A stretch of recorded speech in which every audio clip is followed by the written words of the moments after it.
Welcome to We Geek Podcast. It is Wednesday, May 13th. My name is Adam, and I'm here with my good friend Logan. Hello.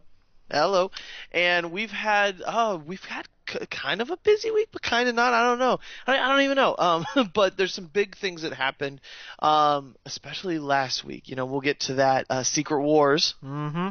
Yeah, we got a lot of stuff to talk about. That we got Muppets. we Right. Yeah, we got a lot to talk about.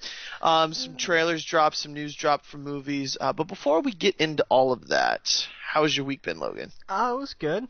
You know, I was keeping busy. I did manage to find time. Going back through some of the stuff from GameFly, I went through the single-player modes for both Grand Theft Auto 5 again, because, you know, give me a reason. And I went through the campaign for Dying Light. Oh, nice. That was fun. That was definitely fun. And both of those are games that, you know, you could sit and really dig into. Even, you know, obviously Dying Light, I think more, not quite as much, just because there's not, you know, Grand Theft Auto is huge. You know, we're all aware of this, but oh yeah. No, Dying Light was definitely fun. It had a nice slow build to it.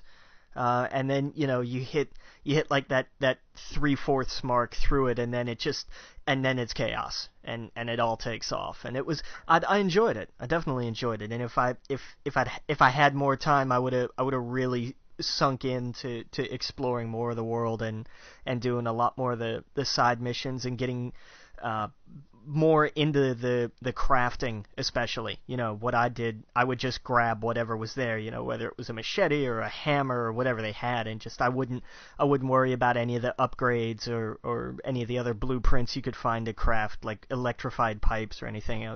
I just grabbed and went. But there's definitely a lot of depth to it that if I had more time, I absolutely would have gotten into, for sure. Oh yeah, man. No, what was it? I haven't gotten that yet. That's on my actual list to get. I think that's the next game I'm gonna get. I got Last of Us because I want to try and platinum it. Right.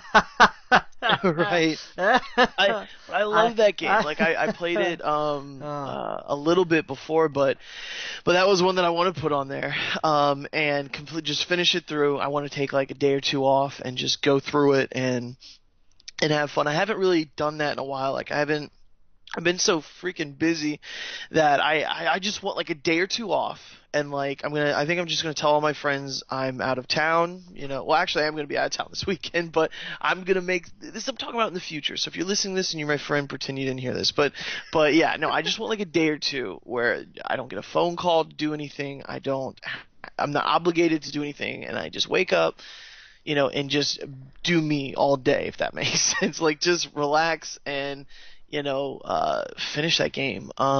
You're planning on doing this before Witcher 3 comes out next week, right? Right, yeah, that's the big thing on the horizon. We can't complain. I mean, Witcher 3, we've been waiting for this forever, and that's definitely one. You know what? I think that might actually be the game that I just zone out for 2 days, because since I played Last of Us, I loved that game so much. Like that game I adore. So yeah, but you're right. Witcher 3 probably would be the one that I actually kind of take a day or two and just relax. And yeah, man, I can't wait for Witcher 3.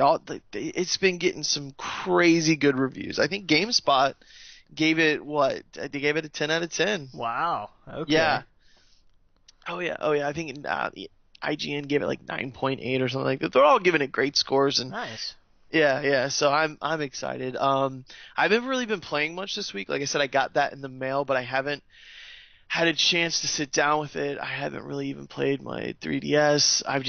This week has just been hectic for me. But you know, after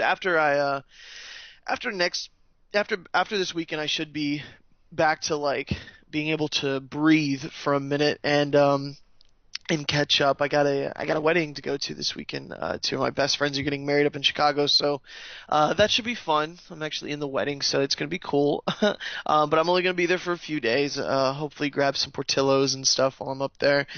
I don't know if have you ever had Portillos before? No, I haven't. Man, they're so good. It's this chain up in Chicago. They're huge up there. Like everyone up there knows Portillo's. But there's not one down here. I think there's like one or two in California. I'm just praying one or two come down here to Florida, like Giordano's or I'm mispronouncing that like I do every other word, but one of their main pizza places is there's like one down here in Central Florida now, so I'm excited about that. But man, I want some Portillo's. So anyway, but yeah, so I've been busy this week. I haven't really caught it. I did get to see Avengers 2 again. So we're gonna do the big podcast about that. I think we kind of agreed we're gonna record it tomorrow. What do you think about dropping it on Friday? Yeah, I think that'll work. All right, let's do that. So if you listen, we're gonna have our big Avengers podcast drop on Friday, and we kind of wanted to give it a week or two or whatever since it's been out, to give you time to listen to it. If you're listening to this, probably have already seen it now, but I also wanted to get a chance to kind of see it again. If anything changes, we'll let you know. But I think we're gonna record our Avengers podcast tomorrow. But yeah, man. So anyway, it's just been a hectic week. I'll by next podcast we'll at least get maybe a little bit of Witcher. Our teeth sunk into that just a little bit. It's next Tuesday, right? Yeah. Oh man, that's gonna be crazy. Yeah, May 19th. It's right. I've been seeing all the like little comics on the internet of like somebody's like running across whatever, like hill or whatever, and it's like me, and then on the other side of this giant chasm it says my social life, and inside the chasm it just has the logo for Witcher 3. Oh yeah, no, like I think that pretty much sums it up, really. Oh, totally. It's totally given me the Skyrim vibe of how everyone was just like, holy shit. Like, like that music video Somei with the guy was just like, holy shit, what is this? Yeah, like that's Witcher 3. It's I don't know if it's going to fill that void that like Elder Scrolls left, since it's been years. But it looks like it's going to be in the same ballpark at least. Everything I've heard, everything I've read, says that like this is the 200+ hour game that people have been waiting for. And like, Grand Theft Auto, I guess you could get that much entertainment out of it, but it's not as big as that.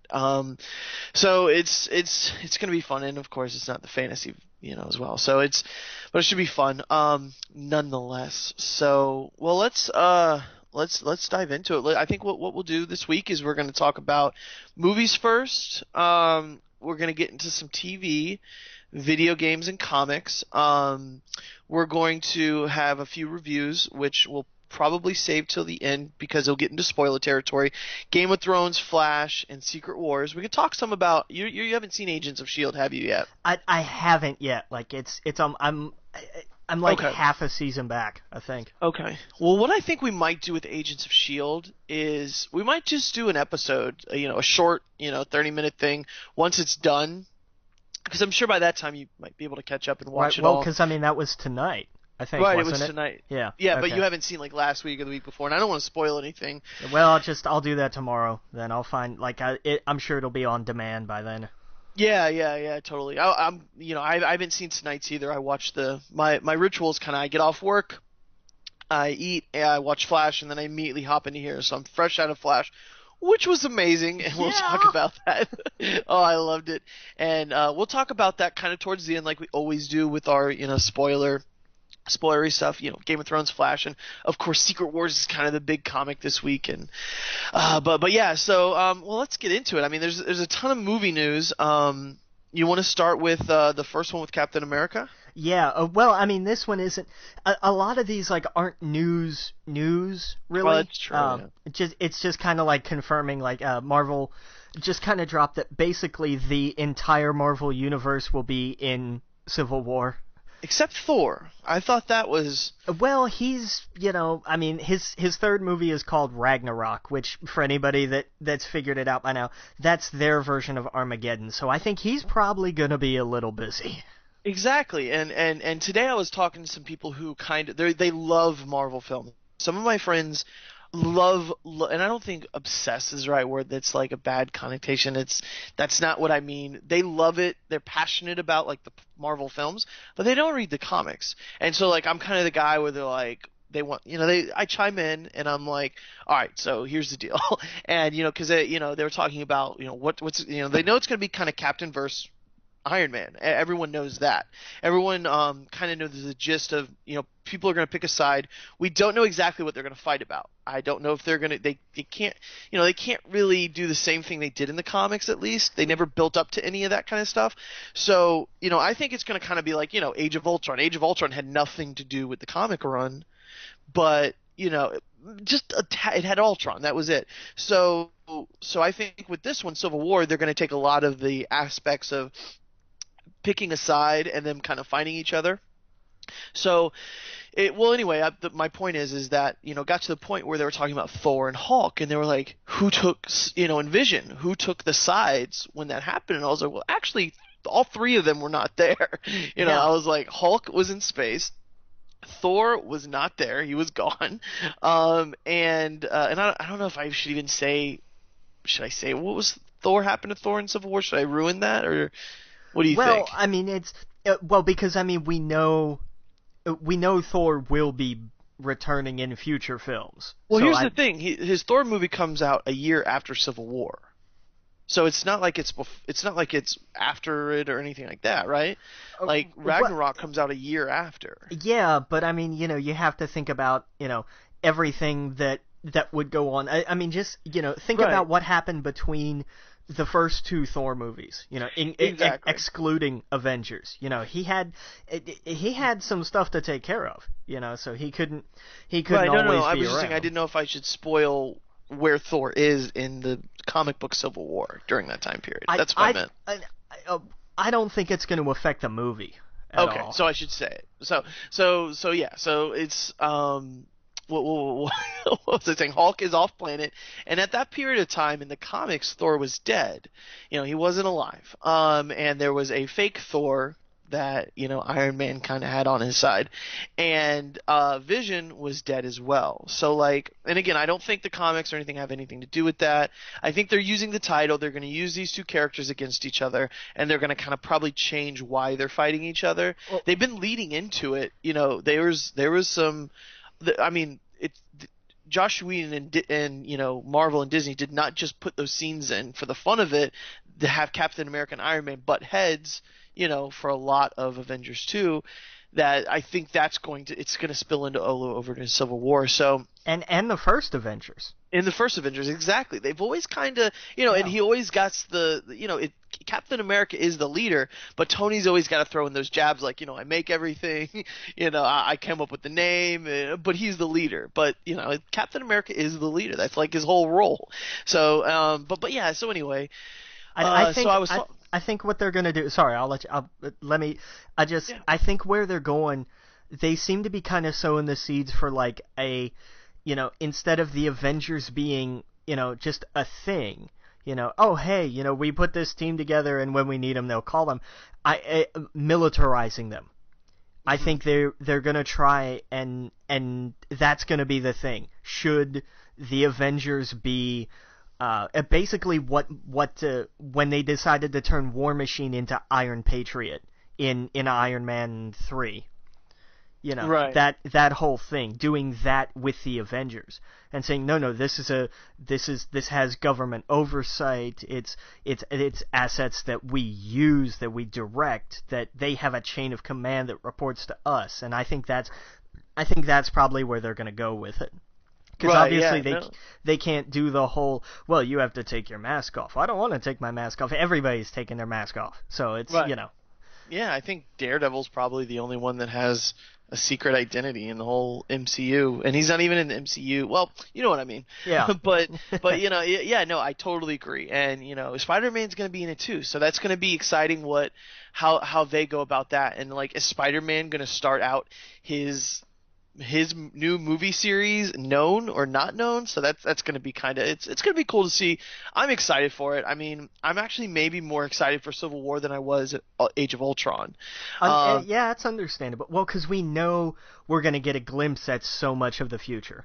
Oh yeah, oh yeah, and and that's the thing about Avengers is my friends were kind of shocked when I told them like Avengers don't stay those team members like they change constantly, and that that it goes from the Avengers and then like Captains, what was it, Marvelous Quartet or Kooky Quartet, yeah, Captain's Kooky Quartet or something like that. Yeah, like it constantly changes, and then it took years before they even put Spider-Man or Wolverine in it, so. Yeah, Wolverine. A lot of people forget Wolverine's a recent addition. Right, exactly. And like I think Deadpool was like one of the last members of it. So yeah, I think Deadpool actually, if you think about it, he's probably the last official member to join them for that brief time he was in Venom in Axis. Venom was oh well, yeah, I forgot about Axis, yeah. Right, yeah. Deadpool was there for just a minute, but yeah. So, but back to what I was saying, it's like it's going to constantly change, and I hope they do a movie called New Avengers. Like I want to see more teams. I want to see it switched up, and that's what this is going to kind of, I think, going to be, is that it's going to be definite. It's going to be a change, and I think moving forward is, I don't think the Civil War storyline is going to end in Civil War. I think it's going to go throughout all of those. Now we're going to get a chance to see Black Panther and Doctor Strange and all these crazy cool characters that people really don't know about because we've only done Thor, Iron Man, and Guardians of the Galaxy was a breath of fresh air. So now we're going to get Ant-Man and all these crazy characters, and then I think it's all going to kind of these two teams are probably going to tie somehow back up to Infinity War, and that's when they're like, all right guys, let's stop fighting and let's get our shit together because this big thing's here, so but yeah, so anyway, it's I don't even know what I was rambling about, but yeah, so my friends, they were just like, well, what does this mean for these big players? And I'm like, they were kind of out of the equation. You can't have a Hulk and a Thor and Vision in the same fight. Like, it's going to be very destructive. So it gave, if Civil War did anything, it gave a chance for the smaller characters to kind of like become stars of their own, like Luke Cage, and that's when Daredevil joined as an Avenger and stuff like that, and Doctor Strange was kind of in there, and oh no, he took himself away for a minute, didn't he? Yeah.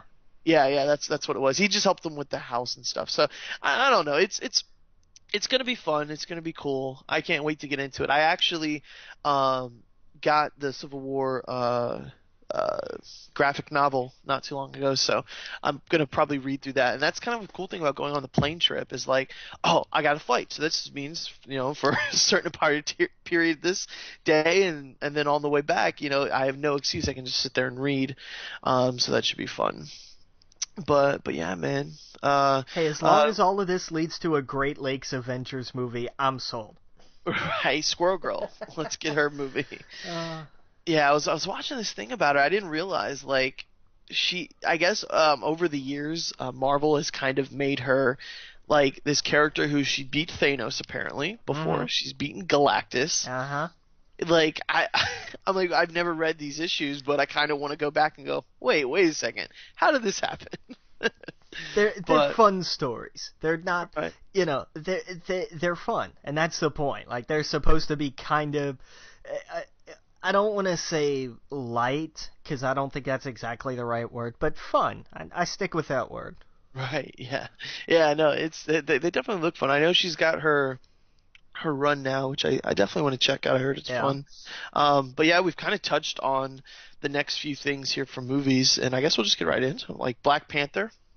Yeah, they're and this, I like this news. I like this news a lot. It's kind of, it wasn't named specifically, but there are reports going around that Marvel is talking to Ava DuVernay, and I'm probably screwing up a pronunciation there, who directed Selma, to direct what the rumor is a Phase 3 movie. Now, right. It could be I would love for it to be Black Panther, just because I think that would be awesome. But I don't care which movie it is. I loved Selma. I thought her direction was fantastic. I'd give her a movie, any movie. I don't care. I want to see it. It totally makes sense. And that's what I saw too. It was like it's either really going to be Black Panther or like Captain Marvel. Did they have a director for Captain Marvel, or did they just have writers? Not that I know of. Okay, No. so I think it was just writers then that Right. they have. Oh yeah. But I mean, yeah, I mean that's another one that would also be really cool. Like any of them would be really cool. Well, yeah, totally. And I was in the article I was reading. It was like, she would be officially the first female director to actually complete the Marvel film because, Patty Jenkins left Thor: Dark World. Right. So, yeah, it's really cool. I'm really excited about especially those two films. These characters that most, they're not the big names. These characters are kind of how big Iron Man and Thor and Captain America was 20 years ago, if that makes sense. They were kind of B, C-listers. When they decided, when it was like, oh, they're going to do a Captain America movie, my only thought was, how do you make this guy relevant to a mainstream audience? Comic book fans are going to say, oh, it's Captain America and da-da-da-da-da. The mainstream is going to look at it and say, oh, yeah, he was the guy that, like, he fought Nazis, and then what, like, that's it. That was the extent of the zeitgeist of Captain America, pretty much. And they nailed it. So they totally nailed it. I mean, out of the three, Iron Man, Thor, and Captain America, I think I like Captain America movies better. They're two totally different movies, completely different. Oh yeah, tones big time. and everything. Oh yeah. And I love them. Those are probably my two favorite out of those. Thor has always been kind of like, okay, I get it. I didn't. The first one was fun. The second one was fun. It didn't excite me. Iron Man 1, of course, it's what started everything in a way. It's what kind of got all the excitement, but no, the Captain America ones, and I liked his lines a lot too. Out of the big three in Avengers 2, like, I mean, Iron Man's always fun and whatnot, but like Captain America's lines are like, oh yeah, I like this, like I like where it's going, but yeah, so it's crazy. These characters, like I said, the Black Panther and Captain Marvel, for example, Captain Marvel, like over the last few years, she's been huge in the comic world. Like any of my friends who read the comic books, like they love her series, they love Miss Marvel, and so like it's nice to see. It's gonna be nice to see those kind of hit mainstream, and become crazy big. You got DC over there doing Wonder Woman. Marvel needs to do a female-led series as well, and Captain Marvel is the perfect character to do that in. Like, she's great. I love her story. So, here. Yeah. And yeah, I don't know much, more about what they're gonna do with it. I imagine Andy Serkis will probably be in Black Panther. Playing Claw. Yeah, thank you. I couldn't remember. Yeah, playing Claw. It's gonna, because at first when you see him in Avengers 2, it's like, if you don't know who he is or don't know anything about anything, you're just like, who's this guy and why is he here for like 2 minutes to get his hand cut off? And they really say his name, and like it's like he's not just like a background character or anything. It's like, who's this guy? And then he's gone.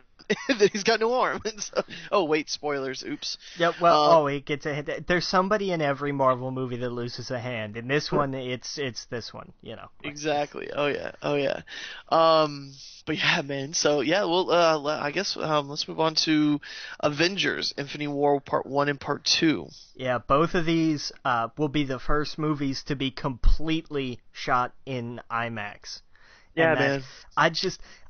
I love this not because I'm an IMAX groupie or anything like that. It's because I love seeing technology advance. Oh yeah, I love totally. It. I didn't go see Avatar in 3D because I was like, oh hey, let me see the cheesy pop out effects. But it was because they were saying, because we had what was it, My Bloody Valentine, like a year or two before or whatever. And it was like, oh, they brought back 3D, and it was the cheesy pop-out effects. But when they did Avatar, and it was like, oh no, it takes that and blends it with the whole movie. And I was like, okay, let's see. And it's, for better or worse, maybe you love it, maybe you hate it, but it has in its own way kind of revolutionized the movie business. Because now 3D isn't a gimmick. It's what's next. And so, when you have something, like if we're going to do entire movies in IMAX, I mean, we've had movies where scenes were done in IMAX. The Dark Knight had the big tractor trailer scene. That was all just shot in IMAX. Is this? It's going to be shot in IMAX, but not IMAX 3D, right? It's not going to be shot with 3D cameras. Right.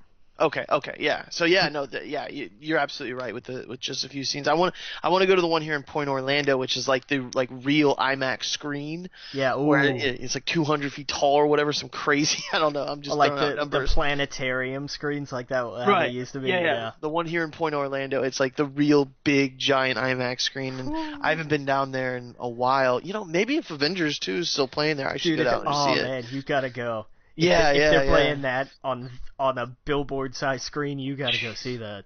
Yeah, definitely. So like a whole movie shot with that, like it's going to look crystal clear. Yeah, that's going to be cool. Yeah, no, and they're shooting it right now, right? No, they're doing Civil War right now. Oh, Civil War, that's right. Yeah, that's right. Because I remember hearing Evan saying he's doing it. Yeah, they're doing. Infinity War starts filming towards fall next year, I think they said. Okay. I think it was something like that. Yeah, man, it's gonna be crazy. We got so many comic book movies coming out. I'm starting to lose idea of what's coming out when. But yeah, and that in and of itself is a problem too. Like we are risking by 2020 hitting critical mass, really, and it's going to be kind of interesting to see what happens when that bubble bursts, because it will. And because it does with every genre of film. You get so many of something. It's been westerns or mob films and romantic comedies, and now it's superheroes. So I think Marvel's doing it smart because the way they're shooting these, like we've talked about it before. They're different genre pictures. Like Captain America, Winter Soldier is nothing like Guardians of the Galaxy. So I think they're well aware. Like we don't want to do like superhero movies 10 years ago were like very different. Like the old Spider-Man movies, the old X-Men movies, Daredevil, like they were all kind of this, they all looked and felt the same. These don't, if that makes sense. Well, the Marvel ones don't. The Marvels one don't. And let's be honest, those are the only ones I actually am excited about right now. No, but, I mean, and this kind of ties into the next point. Kevin Feige was doing an interview, and he said somebody had asked him about, when is Marvel going to take that dark and gritty kind of turn, and he said never. They're gonna have humor, and they're not gonna be, they're not gonna be what DC has decided is the only kind of movie they're going to make with their superheroes. Right, amen. No, I hope they don't. I hope, when I saw Avengers 2, there's so much, like, it was just fun, and that's what that's what I want to see those films. There's dark stuff that happens. People get their arms ripped off. People die unexpectedly. Like, dark things happen in it, but there is that humor throughout it. Like, Thor's hammer. Like, it's just, it's a good time. Like, you go there and the kids are behind you. It's, you want to take your kids to go see it. You want to take you want to take your grandma. You want to be able to, it should be a family thing. It should, keep the, dark kind of stuff in the Marvel Universe on Netflix. It's just a perfect, ecosystem for it too. Like, absolutely. like Marvel had their Max line a few years ago. And they had the best kind of characters for it. So like do that. Keep it in its own little. It's still a part of the world, but it's in its own little controlled ecosystem where like the kid's not necessarily going to see it on Netflix, but you can. You can go and see that. And yeah, so I'm glad to hear that. I don't want it to go dark. I don't want to go see the Avengers and them all be gray outfits and all just gloomy doomy. That's not fun. Exactly. But yeah. So on a brighter note. Yeah, on a brighter note. Let's bring the mood up a little bit. Hugh Jackman confirmed that this will be the last time he plays Wolverine. See, that's not a brighter note. I know, like Hugh Jackman. Sorry. You should have went into Jim and the Holograms, but no, I was going for the sarcasm kind of thing there that I had to. Hang on, let me mop all that sarcasm up. I think I slipped on it there. Yeah. No, yeah, like but I mean, come on, he's been playing that part for 16 years now. Right, and what I was thinking about, I'm glad, Sony's got on board now with Marvel. They see the machine that Marvel is. They see the money it's bringing in. They see that it can only make their Sony Spider-Man franchise. There's only something to gain from it. I thought, what's holding Fox back? And we all know Fox's movies do good, so that's why. And that's it. Period.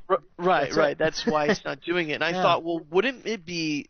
They've already kind of revamped their Marvel Cinematic Universe in a way. They rebooted the series in a way by going with different characters, different actors, and Wolverine's kind of the last of it. And after Wolverine 3 and the Age of Apocalypse movie, it's kind of a question mark. We don't know what's after that. We know that Fox has plans. Apparently, they're trying to plan out their universe, and we'll probably hear about that, maybe a few Comic-Cons down the road. But we may hear about it at this Comic-Con. We may. But this is now where they have the chance of going. Age of Apocalypse is it for our kind of the Marvel, or not Marvel, but our X-Men mutants type thing. That is a chance for them to start fresh, new Wolverine, new characters, new actors, and that to me would be the only time they could go, okay, let's play. If they would. If they're probably not going to. I know it's probably a long shot. Never happen. It would never happen, but they're doing it with Fantastic Four. I think that they're gonna try. Who knows how that's gonna do? I don't think it's gonna do as good as I don't know, a Marvel kind of film. Well, I mean, it's not gonna do as well as any of the X-Men films either. Right, exactly. So it's gonna put them in an interesting place. I mean, they have enough money to not play, but I just hope that with if Spider-Man's successful and everything else, that it does maybe hopefully give them a little like, hey, maybe we should just play along. What do we have to lose? What's the difference of Wolverine showing up in their movie for 20 minutes and then he's like, hey, I got to do some shit over here, stay tuned in a year from now. It's not going to hurt anybody to play along like that. So I don't know. I know it's a long shot, but I was thinking that's that would be their chance. That would be when they do it. And here's the thing that I really love. After Wolverine 3, there's nothing stopping Hugh Jackman from just kind of randomly popping up somewhere in a Marvel movie. Oh yeah, no doubt. I see him. No, honestly, I see if he stops Wolverine, which he's going to, and he's cut his contracts with them, he's going to go on to do his own kind of movies, but he wants to play in that world so bad. Yeah. That he'll do. I would just love just a quick little aside. They don't have to name him. They just give him a funky haircut, and he's sitting there with a cigar and just smiling. That's all they need to do. That's all they need to do. They can't copyright Hugh Jackman. He's just there. He's himself sitting there watching, and they cut to him, and he just smiles. And that's all I need. Him and Stan. Put him and Stan in a scene. Exactly. Let it be a double cameo, like both of them sitting at a bar or something. Oh yeah. Just let that be that. Stan just kind of turns to somebody and says, he says, "Can you believe all this going on?" And then Hugh turns to him and looks at that and he goes, "You don't know what I've seen." Right, exactly. That's it. Or if he's like, I could probably take the Hulk or something like that. It'd be great. It'd be great. Oh man. See, we should be in the movie writing business. We could do this. Amen. Yeah, you and me and every other fanboy out there who thinks they can do it better. Exactly. And that's why I love being surprised. Like we'll get into it when we talk about Avengers in our podcast coming up, but there's some big surprises in that movie that even I was caught off guard. Yeah, you didn't see that coming. Exactly. I was like, what? Wait, what is going on here? So yeah, and it was in a good way too. Usually I don't cringe when they go completely off the rails. Well, I guess I do when they go completely off the rails with the character, but sometimes it's for the best, if that makes sense. Yeah. Totally. But yeah. So yeah. I don't know. I love Hugh Jackman. He's gotten nothing but better over time. I think he looks more like Wolverine now than he did when he was younger. Yeah. Well, I don't know, man. Oh, I do. I totally think he's like a foot taller than Wolverine.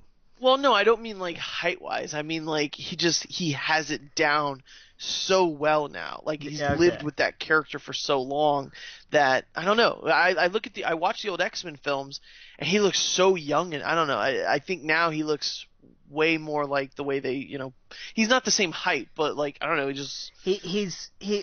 he's made it his own, and it's not just that like he's made the character, but he's found a balance with it where you look at it and it's not just like, oh yeah, he's played this character 12 times, of course that's him. You get the sense of like he's got it. Well, yeah, I know what he you mean.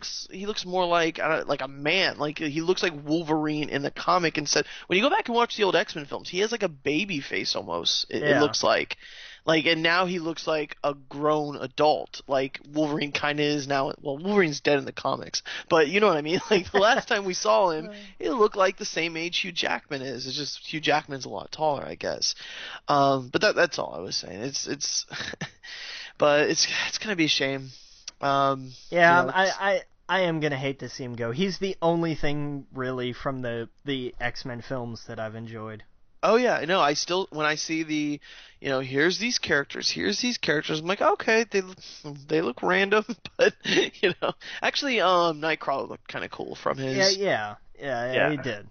Yeah, but yeah, so all right, well, we got still staying in kind of the Marvel thing here. We got D23. Yeah, the D23 Expo running for a few days in the middle of August. Well, because they're not coming to Comic-Con. There's not a Marvel panel. There's not a I don't know. I think they're doing a Star Wars panel, but there's not a Marvel cinematic panel this year. It's strange. And it freaked everybody out. Right. Well, I think Disney now knows they hold these two big franchises. They can do their own thing. Exactly. I've got to believe somebody got the idea from that when Sony did the PlayStation 4 reveal the other year.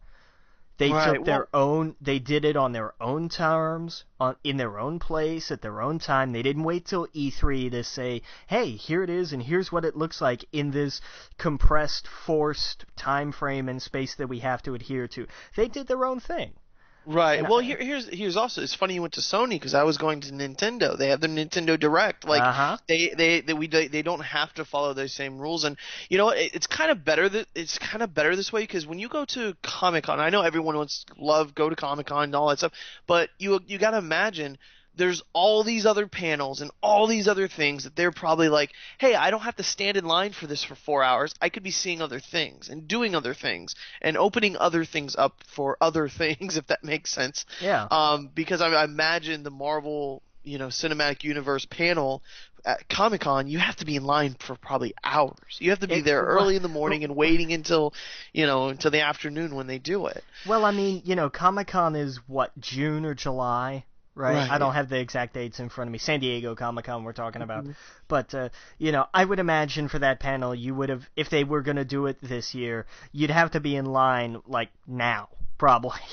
Yeah. Seriously. It's crazy. It makes sense they're going to do their own thing. Marvel and Star Wars are big by themselves, so why not? Blizzard has their own thing. I don't see why Disney wouldn't want to do their own thing either. It just makes sense. Make it totally. A day of it, and make it just I wish they show it live. Just like how Blizzard you can watch the whole event live. I hope Disney kind of does that too. I think that'd be cool. But yeah. So moving on, we got the last thing. Our last piece of movie news, which was weird because it dropped at 2 hours ago. Mm-hmm. It was it was so weird. It just popped up. It was I don't know, 10:30, 11 o'clock. Oh wow! Now see, I've seen pictures from the set of this. Now I don't know anything about Jim and the Holograms. Okay. That kind of I know it's from the 80s, right? Yeah. Boy, is I don't know anything about it. So you can go ahead and talk. Universal released exclusively through BuzzFeed at first the first trailer for the upcoming Gem and the Holograms movie. Now, the interesting thing is they've decided, I think, to do a sensible thing. It'll make them more money. They focused on the teen drama kind of element. It's very, Fault in Our Stars, Dear John, whatever kind of ish story with this girl and her family in this band and so on and so on. The cartoon from the 80s was very much on the sci-fi side of it. Okay. The big difference was in this, it's like, oh, she puts on some makeup and she has a stage name. Okay, great. In the cartoon, it was she has an actual holographic projector built into her earrings that puts on this costume for her, and every episode some evil group would try to steal this technology to sell. It was, you had Gem and the Holograms and G.I. Joe and Transformers like kind of all in this little block. So Gotcha. they would put in like the action scenes in this ridiculous plot to kind of fit in with everything else. And I was kind of curious, and part of me is a little disappointed that they didn't stick with it, because I thought because it's insane. I didn't actually see the trailer. How do you know they didn't show that in the trailer? Because you watch the trailer and you think, oh yeah, this is very much just like a teen movie.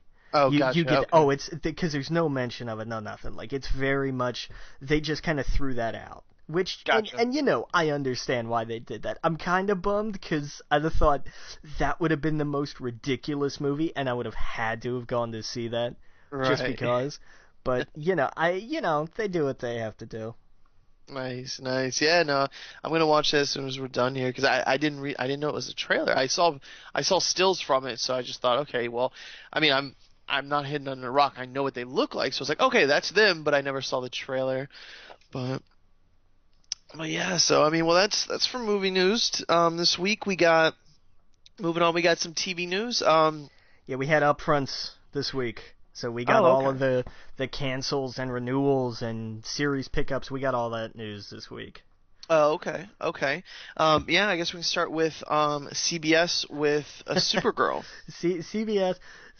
CBS gives a great 1-2 punch, and I cherry picked, which shows to talk about, because some of them were things that I was like, I don't think we really want to spend time talking about a lot of sitcoms on this show, so I didn't include 90% of the announcements.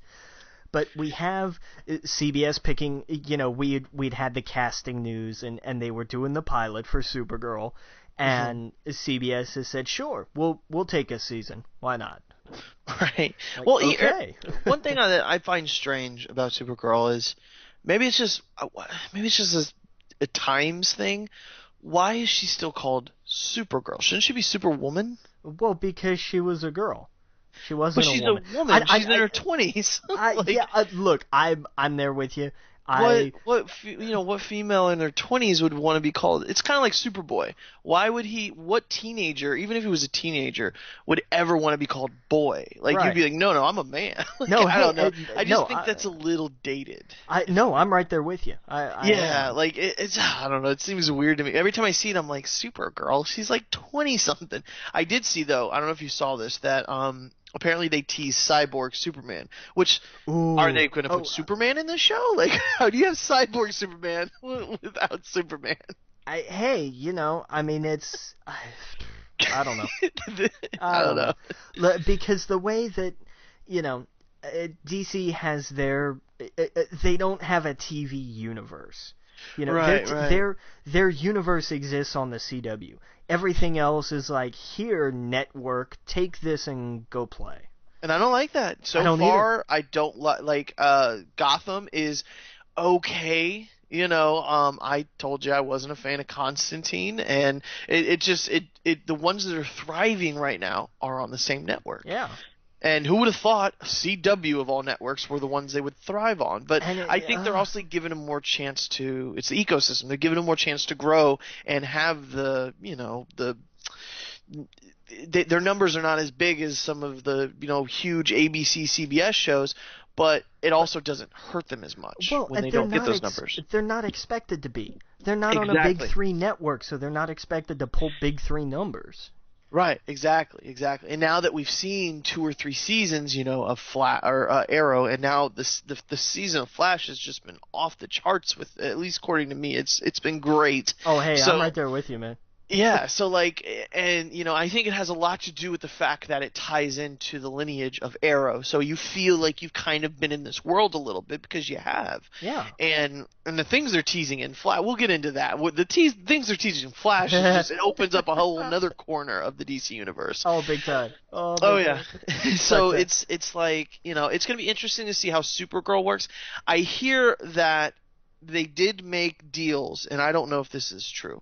They did make deals with CBS and it's not TBS, is it TNT? The one that the Teen Titans. Yeah, that's gonna be on TNT. Right. I heard that they made deals with these two companies first, though, to do crossovers with Flash and Arrow, so that they can be in the same world. Okay. Well, so that's cool. Yeah.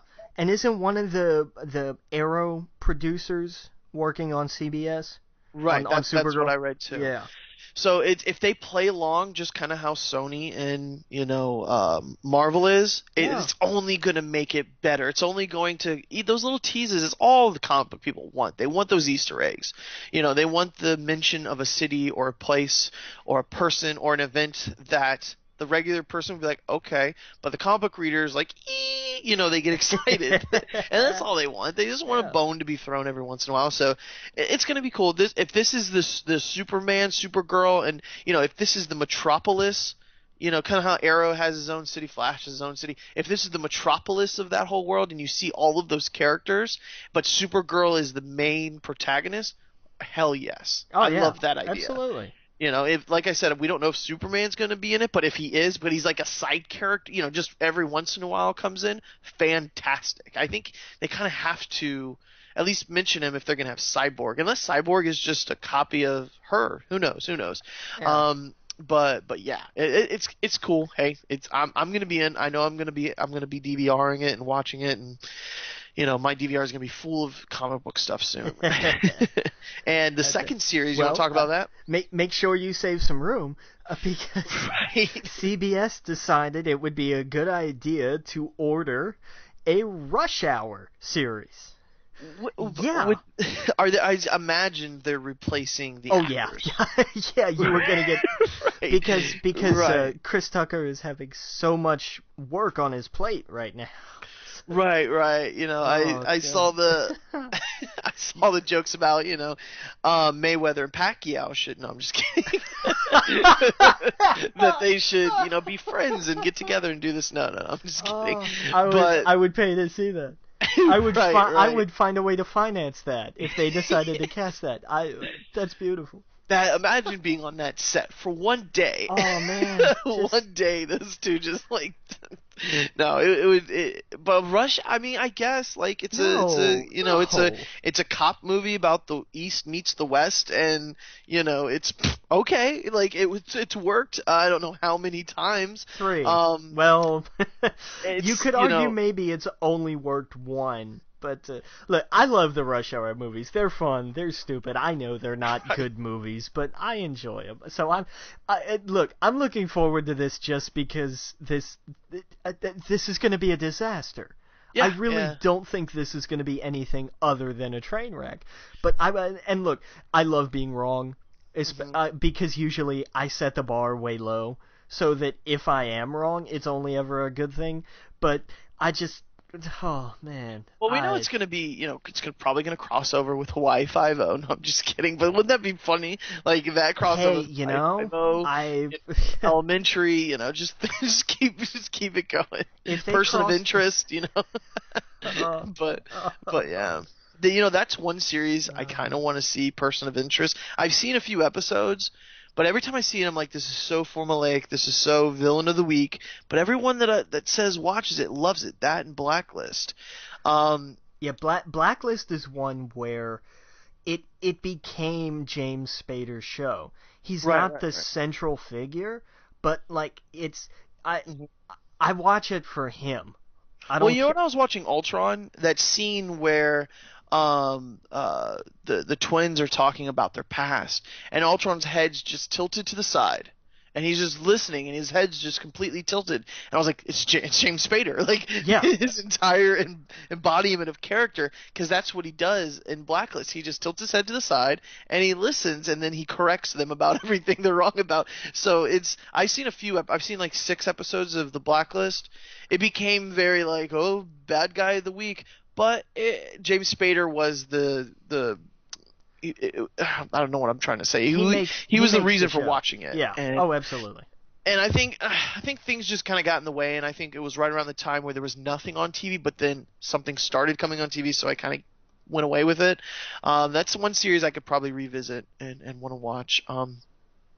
But yeah, so Rush Hour. Sorry, don't get sidetracked. Man, look, Yeah. Well, let's talk about Fox canceling and picking up. In fact, I didn't know this was gonna be a big story, but like I'm sure you saw, and then like just talking to people, like nerds are freaking out that the Mindy Project was canceled. Right, they loved it. I know a lot of people that like that show. I didn't know it had a big nerd audience. I didn't know that. Like a lot of comic book geeks, and I'm like, okay, I just didn't know. Like I'm not judging. I'm just saying I had no idea. Right. Well, I mean, she was huge in The Office, and she's funny. I think she's funny. I never watched the show. I don't know why I didn't. I didn't know it had anything to do with like nerd culture, but I wish I kind of would have knew that before. I maybe would have watched it, given it a chance. But that's not the feeling I got when I watched like previews or when you saw commercials. It always seemed like she was very self-aware. I don't know what the show's about, because every commercial I've ever seen about it, it's like a girl that's, I don't know, it just seemed like, I don't know, I couldn't tell you what the show was about from any of them. It's like, it's hey, New Girl worked really well, so let's make another one. Right, like, exactly. That's what I got from it. Like, I did not enjoy the show, I didn't like it, but, look, I'm usually sad when something that has a big fan base goes away for some reason, or a cult fan base, a passionate fan base. I'll put it that way. Right. There are exceptions. I'm glad there are no more Twilight movies, for instance. But like, I'm just, I didn't dig it. It wasn't for me. Whatever. But I just didn't know this was going to be like, there was going to be such outcry. Like that caught me so flat-footed. But yeah, so still bummer. Yeah, bummer. Let's see, what else has Fox got cooking up? Well, they picked up, they officially picked up the Minority Report series.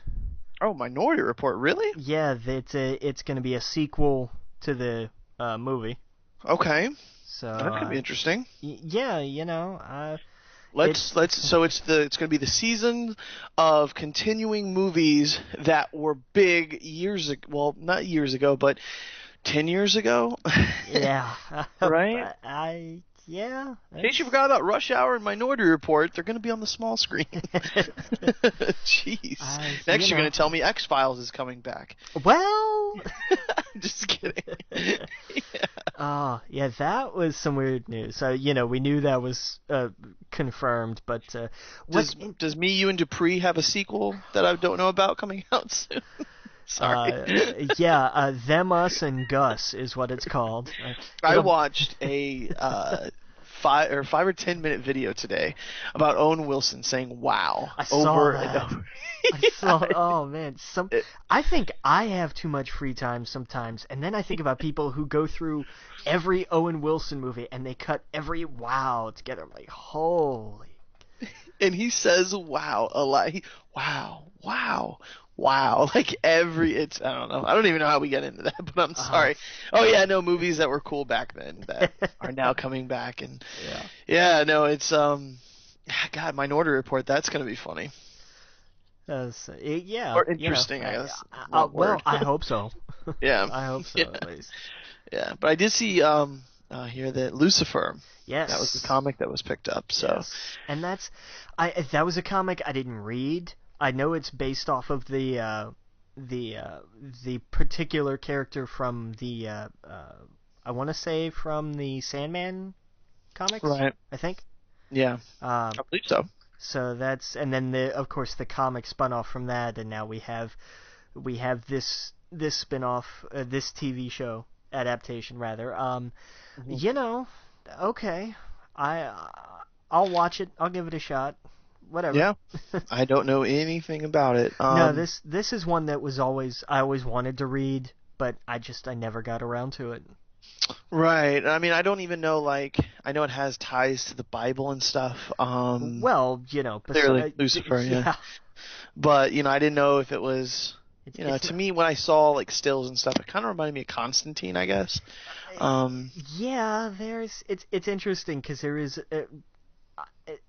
a similarity in attitude there. Mm-hmm. Yeah. That's cool. That's cool. What else Fox got cooking up? Well, the only other news really is we have a premiere date for the X-Files relaunch. Right, and I see it's 6 episodes.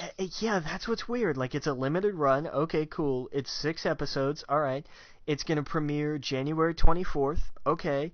And then they're going to air the second episode the very next night on the 25th. And I'm thinking, wow, okay, so much for drawing it out. Like, it looks like this is going to take like a month and then go away. Right. Okay. I don't know. Out of all the things we've talked about coming back to TV or whatever, that's the one I'm excited about. Yeah. And I wasn't even that big of an X-Files fan, but of all the Fox things I guess you just mentioned Lucifer, Minority Report, X-Files would be the one I'd put my money on. That there is a fan base, and it's kind of time for that to come back, I guess.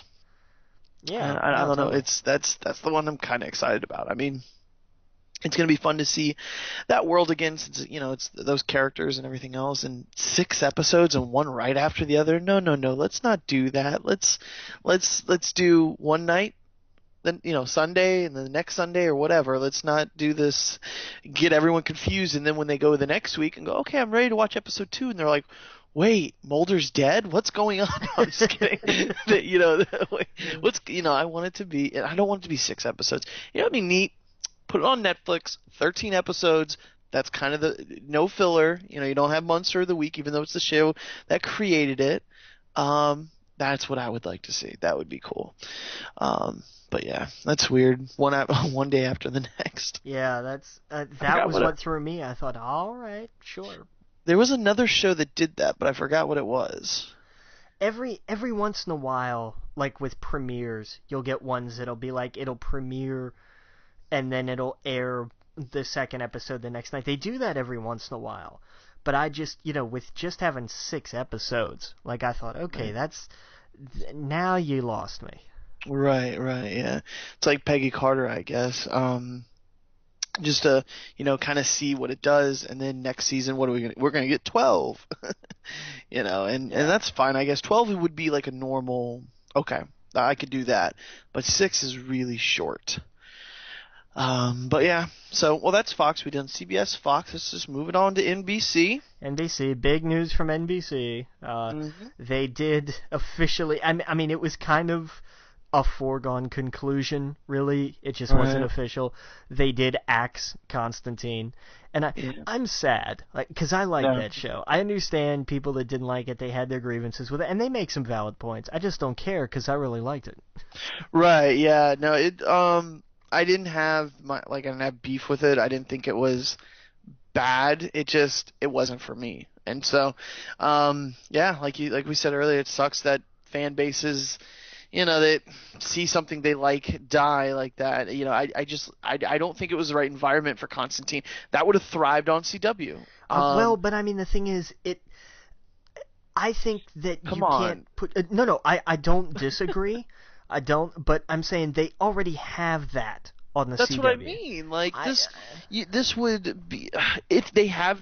It's like they have that. They have the Vampire Diaries. They have all that. Supernatural. They have all of those kind of shows, and it would be the perfect meeting place with Flash and Arrow, and have them intertwine. He shows up when something weird, devilish goes down in one of those things. It would be the perfect bridge for those two worlds to combine on the perfect network. To me, I don't know what they were thinking. NBC? Really? NBC of all places, you're going to put Constantine. It made no sense right out the gate for me at least. And I can't help but think what would happen if it was on CW? And honestly, why can't the CW pick this up? Stephen Amell has been very vocal about wanting a crossover with Constantine. Oh, I bet he has. He's hammered on that, and the thing is he was asked about it not that long ago, and he talks to people at DC about it. He doesn't talk to anybody at NBC or CW. He goes to the top. Yeah, it only makes sense. Like honestly, as a fan who of like this whole world of comics and stuff like that, and someone who wasn't watching it, and wasn't really into it, and I didn't really give it that much of an honest shot.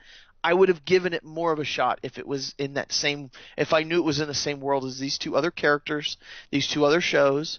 I would have been way more invested into it and gave it more of a shot if I knew that was the case. But it wasn't. It was this thing over on the right-hand side, and I don't think it was given the love and attention it should have. Like, and it was put on Friday night. Like, it just wasn't.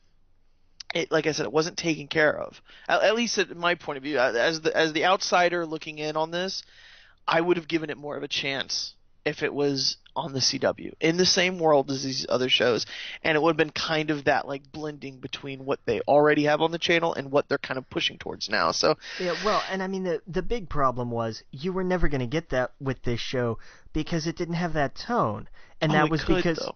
But not with David Goyer involved. Well, no, not tone. No, well, for example, Flash and Arrow have two very different tones. Right, this would have been something different from both of those, but it could have shared some of the same DNA in some ways. You know what I mean? Like, no, I know what you mean, but I'm saying I don't think it had that. And yeah. I bang on this drum a lot. I blame David Goyer. Yeah. He took this and he said, this is going to be another.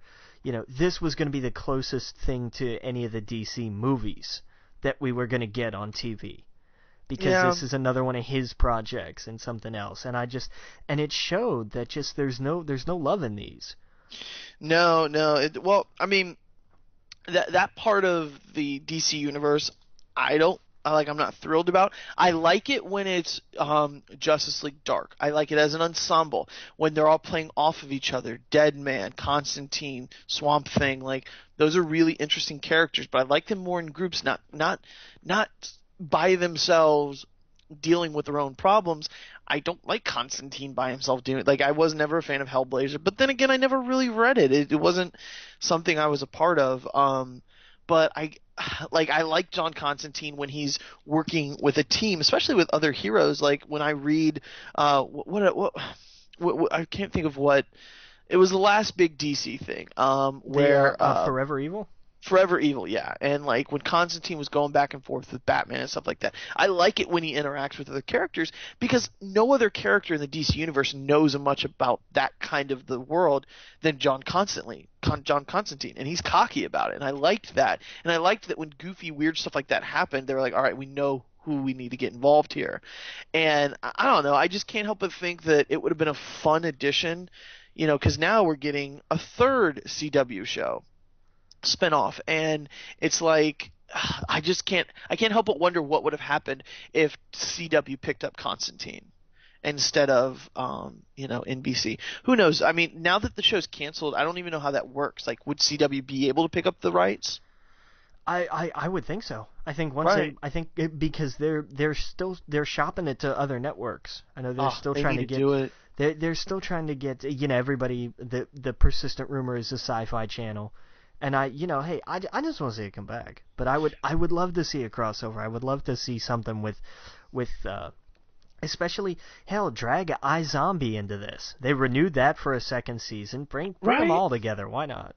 Exactly. And see, that's the thing. iZombie is thriving on CW because it does have that's what CW's been known for.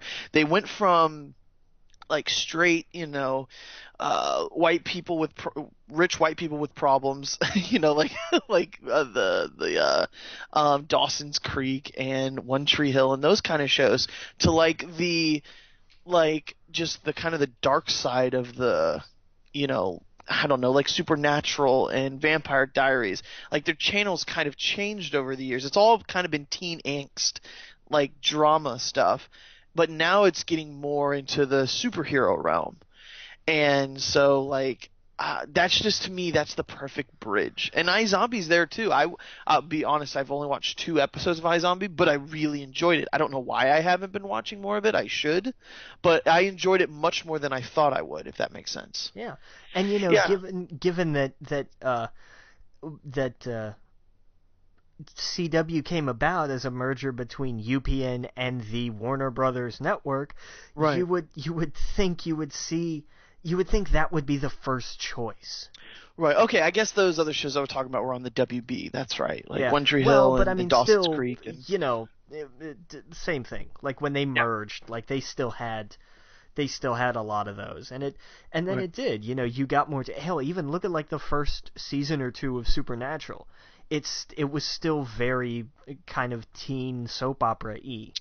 Right, I think that's what kind of turned me off. It's the villain of the week. I tried to watch a few of those, but I guess it's just I wasn't at the right time. I know it has a huge, passionate fan base. Well, and especially because it got better. Right. It really got better. Yeah. But yeah, man, it's gonna be interesting. Yeah. I did see that.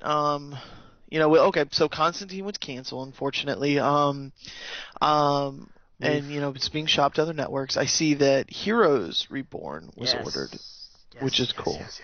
And apparently, like we've had people discuss the trailer. They showcased it at their upfronts, and so everybody's talking about it.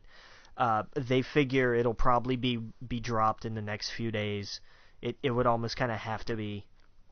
But yeah, because I was gonna say the only thing I've seen was what's his face, the guy with the glasses, looking at a girl messing with the Aurora Borealis, right? And then it shows the guy from Chuck, looking at the guy with the horn rimmed glasses. Like that's all I saw in the Heroes music.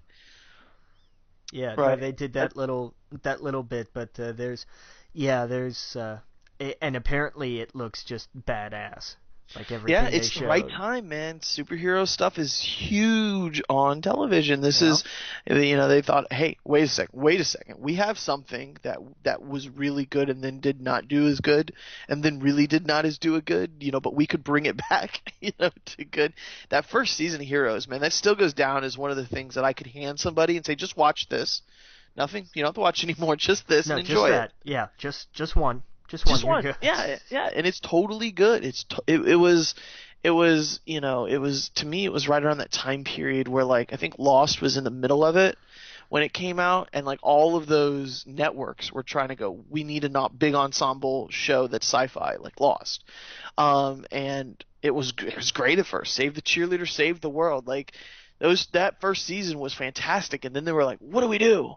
Because originally they were supposed to completely change the cast kind of going into the second season, or change it up. Like I guess they kind of do like American Horror Story, like they wanted to do kind of like what comic books do. They changed the cast, and then they were like, no, we like these characters, and you know what, I would want them to stay with the same characters, but they just didn't go in the right direction, I guess. No, exactly. Yeah, it didn't go in the right direction, and it suffered because of it. But I'm excited. Is Hero going to be on it? Yes, and it's Future Hero. Oh yes. It's like Future Trunks. Yeah, exactly. Like it's not. We're done with kind of happy-go-lucky fanboy Hero. We're in badass ponytailed hero land now. Kill the boy, huh? Yes.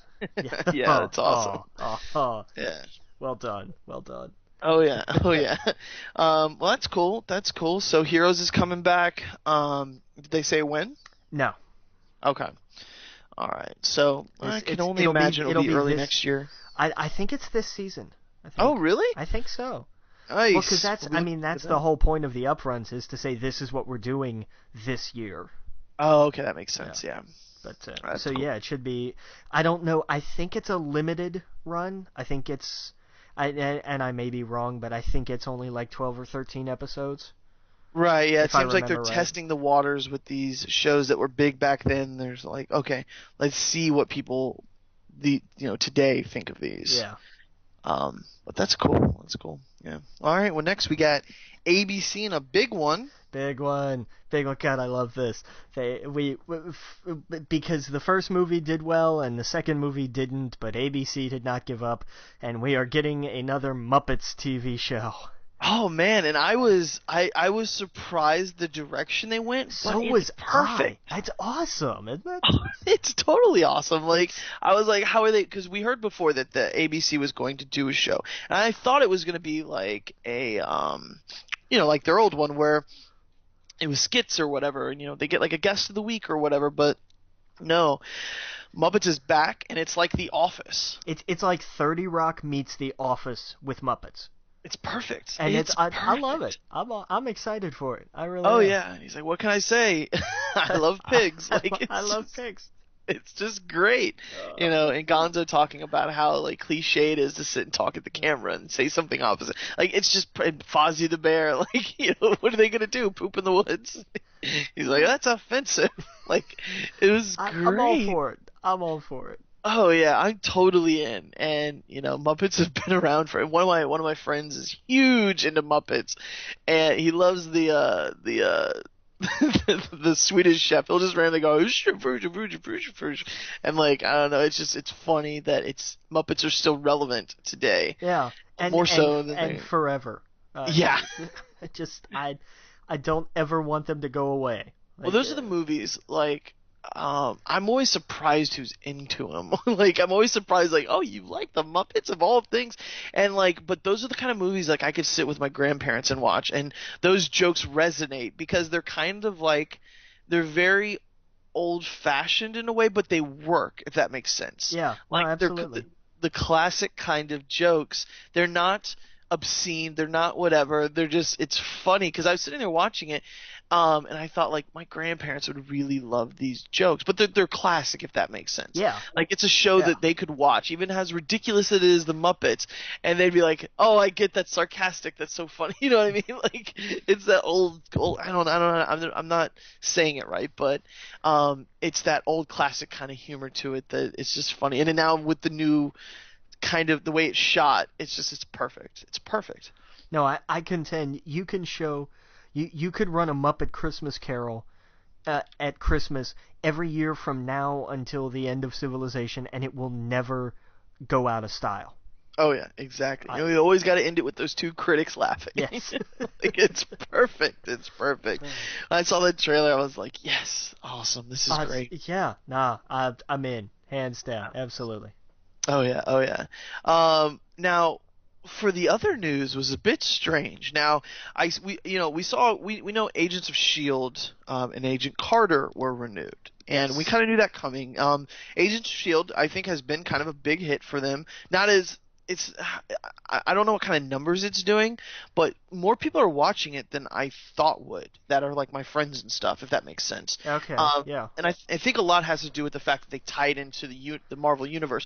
That the events in the movies, play out in the show, and the events in the show play out in the movies, and I love that. Like I loved, last season played right into Civil War, and Winter Soldier. Winter Soldier, yeah, and this year played right into Avengers, and it's not like you had to watch either to understand what was going on, but as seeing both, you're like, oh, this totally makes sense. Like I get this now.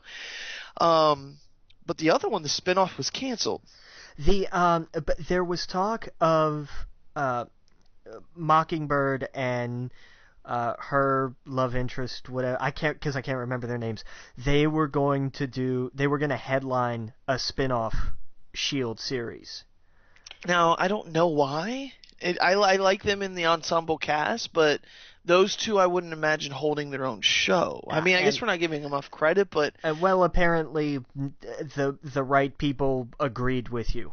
Right, yeah. Like, I don't see those two getting a spin-off, if anyone. I don't know. I don't see that. I could see... I don't even know, like, an Inhumans spin-off or something like that. Well, we're going to get a movie. Right, no, we're totally... Yeah, no, I totally... Yeah. Dude, I was thinking... Oh, yeah. okay, so is that a spoiler? You know the Inhumans are kind of involved in Agents of S.H.I.E.L.D. now. Yeah, I know a little bit. Yeah. What I was thinking was how badass would be is if this season ended and they were like, we've got orders from blah blah blah, and they're like, what? No, and then all of a sudden, you see in the distance, you see Vin Diesel sitting on a throne with just a shush up over his mouth. Oh my God, I would lose my mind. That would be and that's years down the road, the Inhumans movie. Yeah. But that would be perfect. If it was just like, something big's coming or something like that. And it just shows him sitting on a throne or whatever and him doing the shush, Oh my God, that would be the perfect ending for this season. But yeah, no, they're like full on Inhumans now. And so yeah, it's crazy. It's crazy to think how they're going to do this because they have the humans, they have Captain Marvel, and rumor is Miss Marvel. So like, rumor is that I could see a Miss Marvel TV show.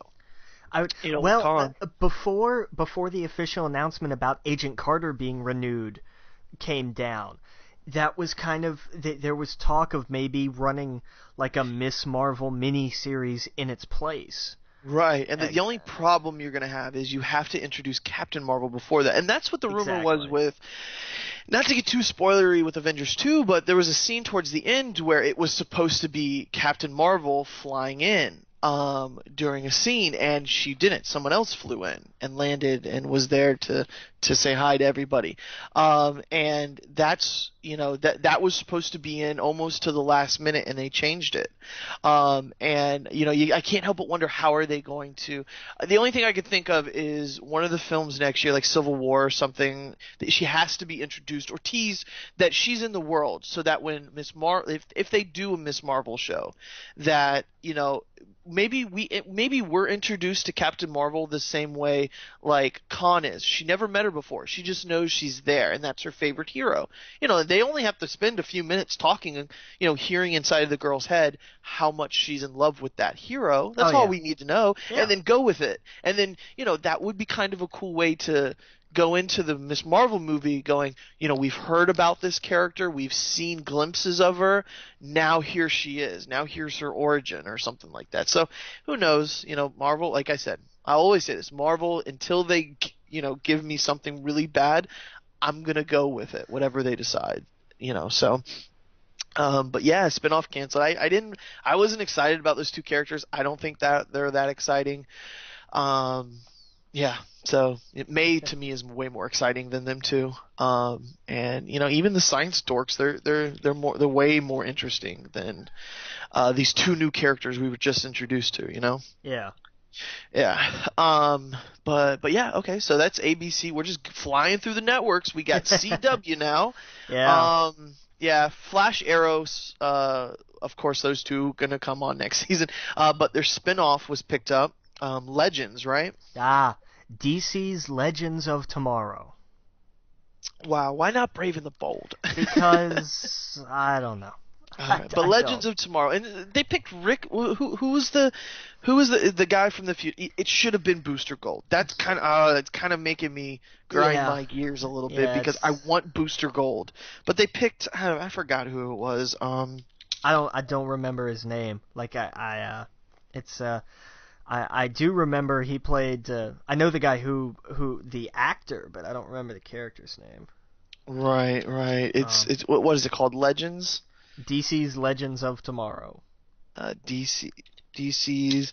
Wait, it's going to be called DC's Legends of Tomorrow? Yes, that is the full official title.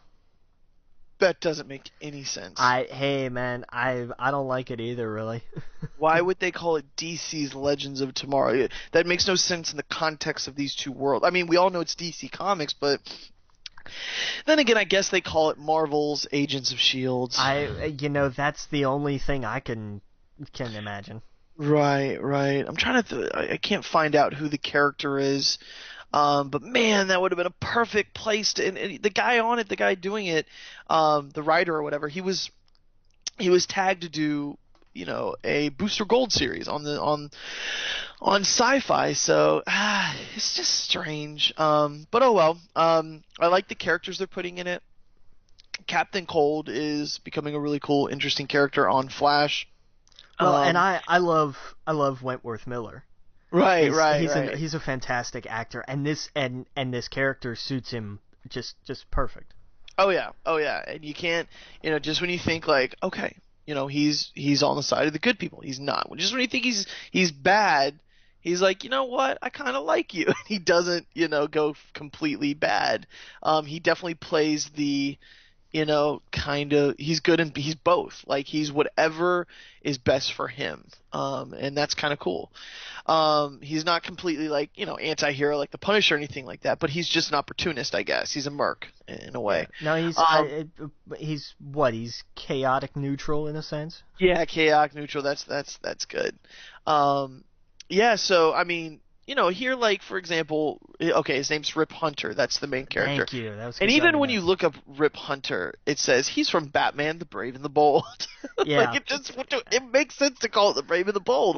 But you can tell someone's there going, someone is in charge of this going, ooh, I don't like that. Ooh, that's too comic booky, but why not? Like, that's the best thing about the Flash. I'll tell you exactly why not. Because, read it again. He's from what? Brave and the Bold? Say the whole title again. Batman, the Brave and the Bold. But it's not just Batman. I know. But think of it from a marketing standpoint. Batman's on another network. Case closed. But you made Arrow Batman. I know. Yeah. Hey, look. You don't have to convince me. Like, I know. But notice how they're staying away from like how they so wanted to drop Justice League earlier this year. And they were like, nope, can't say that.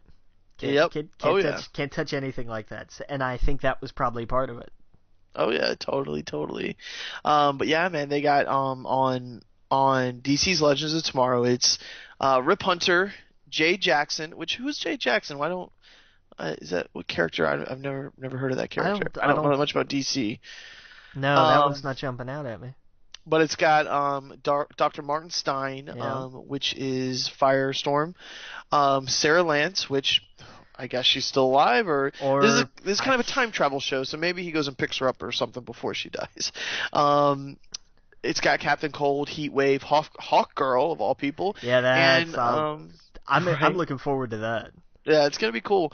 And Ray Palmer. So that's cool. It's such an interesting cast, such a group of just strange group of people. But hopefully that's kind of the show where people go in and out of. There's different. This is kind of like, here's all these extra characters in Arrow and Flash that are really super cool, but we're getting kind of big. Let's put them in this. It's cool. It's really cool what CW's building here, and I hope it's just nothing but profit for them, in the future. We got let's see here. We talked about the Steve Amell. He wants a Constantine crossover. Yeah, we talked about that earlier. And iZombie renewed, so that's cool. I want to catch up on that.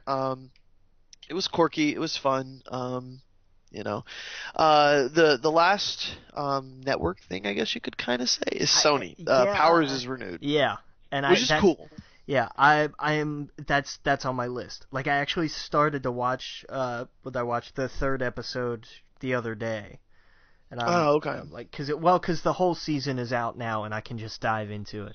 Right, they need to do that next season. Put the whole season out there. Don't do this weekly thing, because when I first started watching it, I did the first 3 immediately. I was like, I want to do the next one, and I couldn't. And that's when I fell off. That's when I stopped. I turn on my PlayStation. It tells me it's done downloading, but when I turn on my PlayStation, I'm not there to watch Powers. I'm there to play some PlayStation.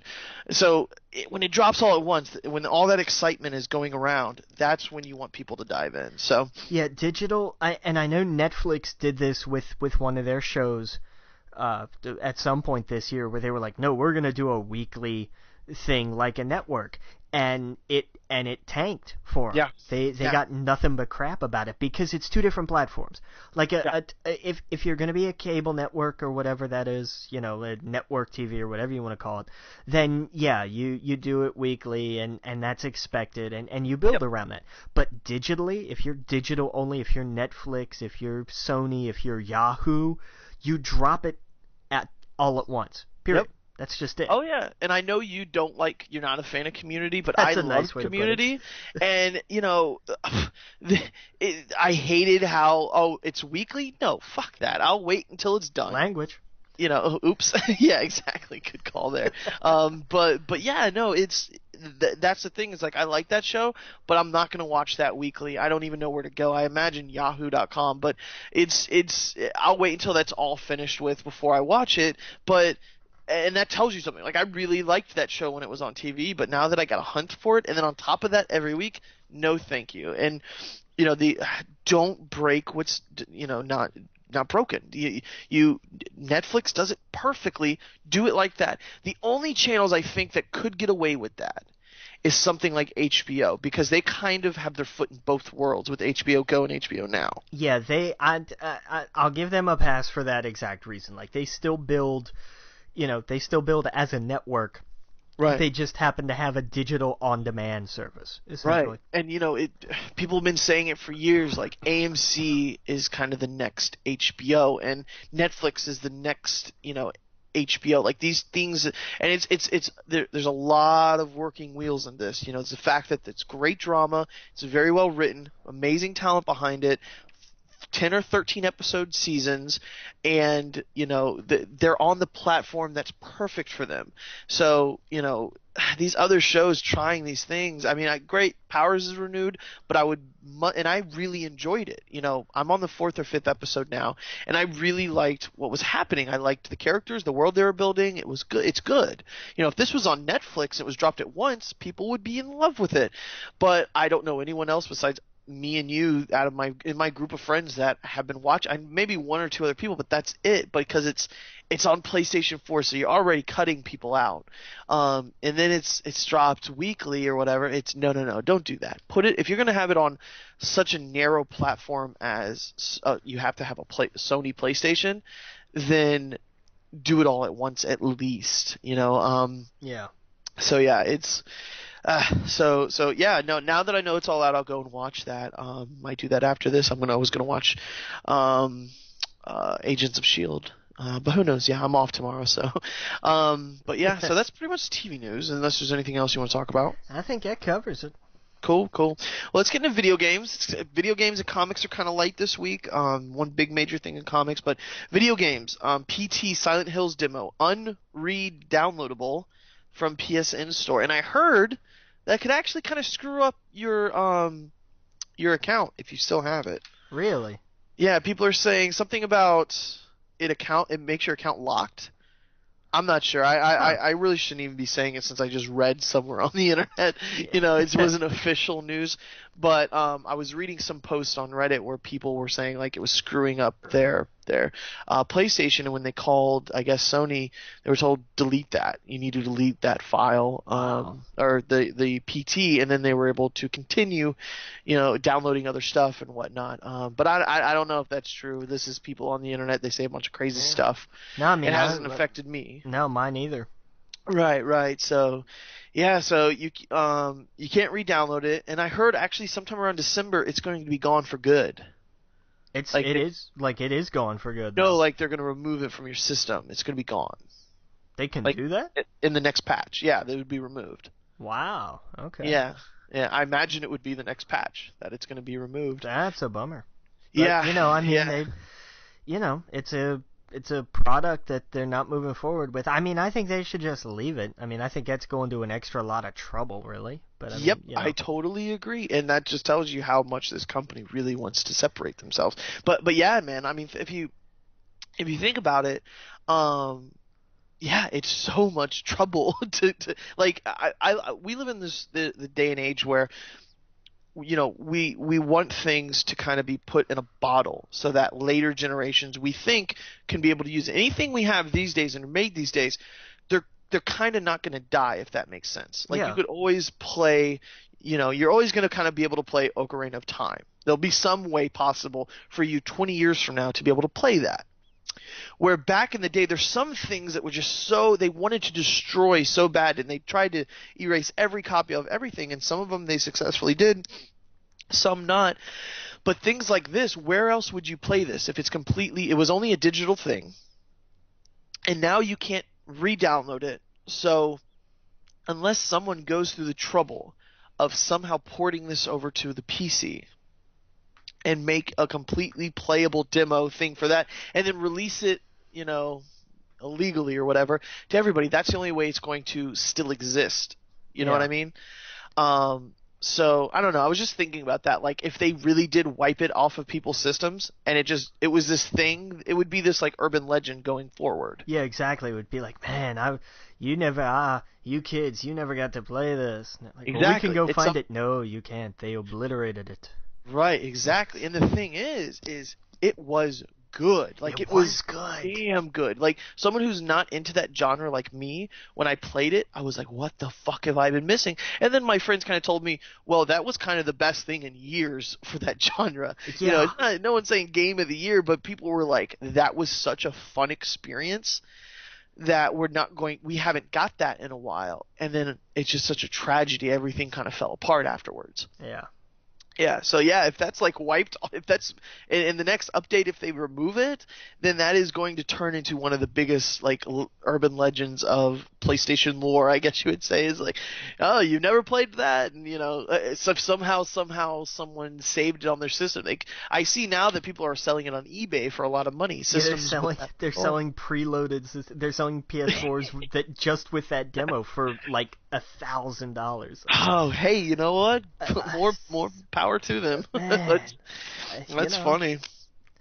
But yeah, Silent Hills demo, that's funny. Well, the next one, Assassin's Creed Syndicate. Yes. Yeah, it's in London, 1868. Grappling hook enemies, faster climbs.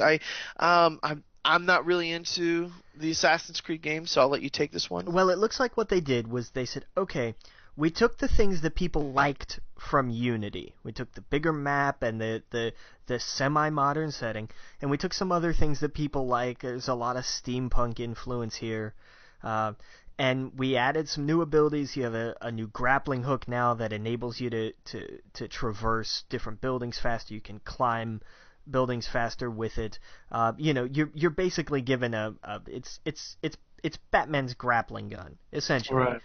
Is what it boils down to. And it also opens up opportunities to, you know, oh, well, this enemy is standing between these two buildings. I can't jump on them from here. Well, you know, create the zip line across, drop onto them from there, plus however else they decide to use it. It also features dual protagonists. What it seems like you play as, they're either a husband and wife pair or a brother and sister pair, and I'm not sure which.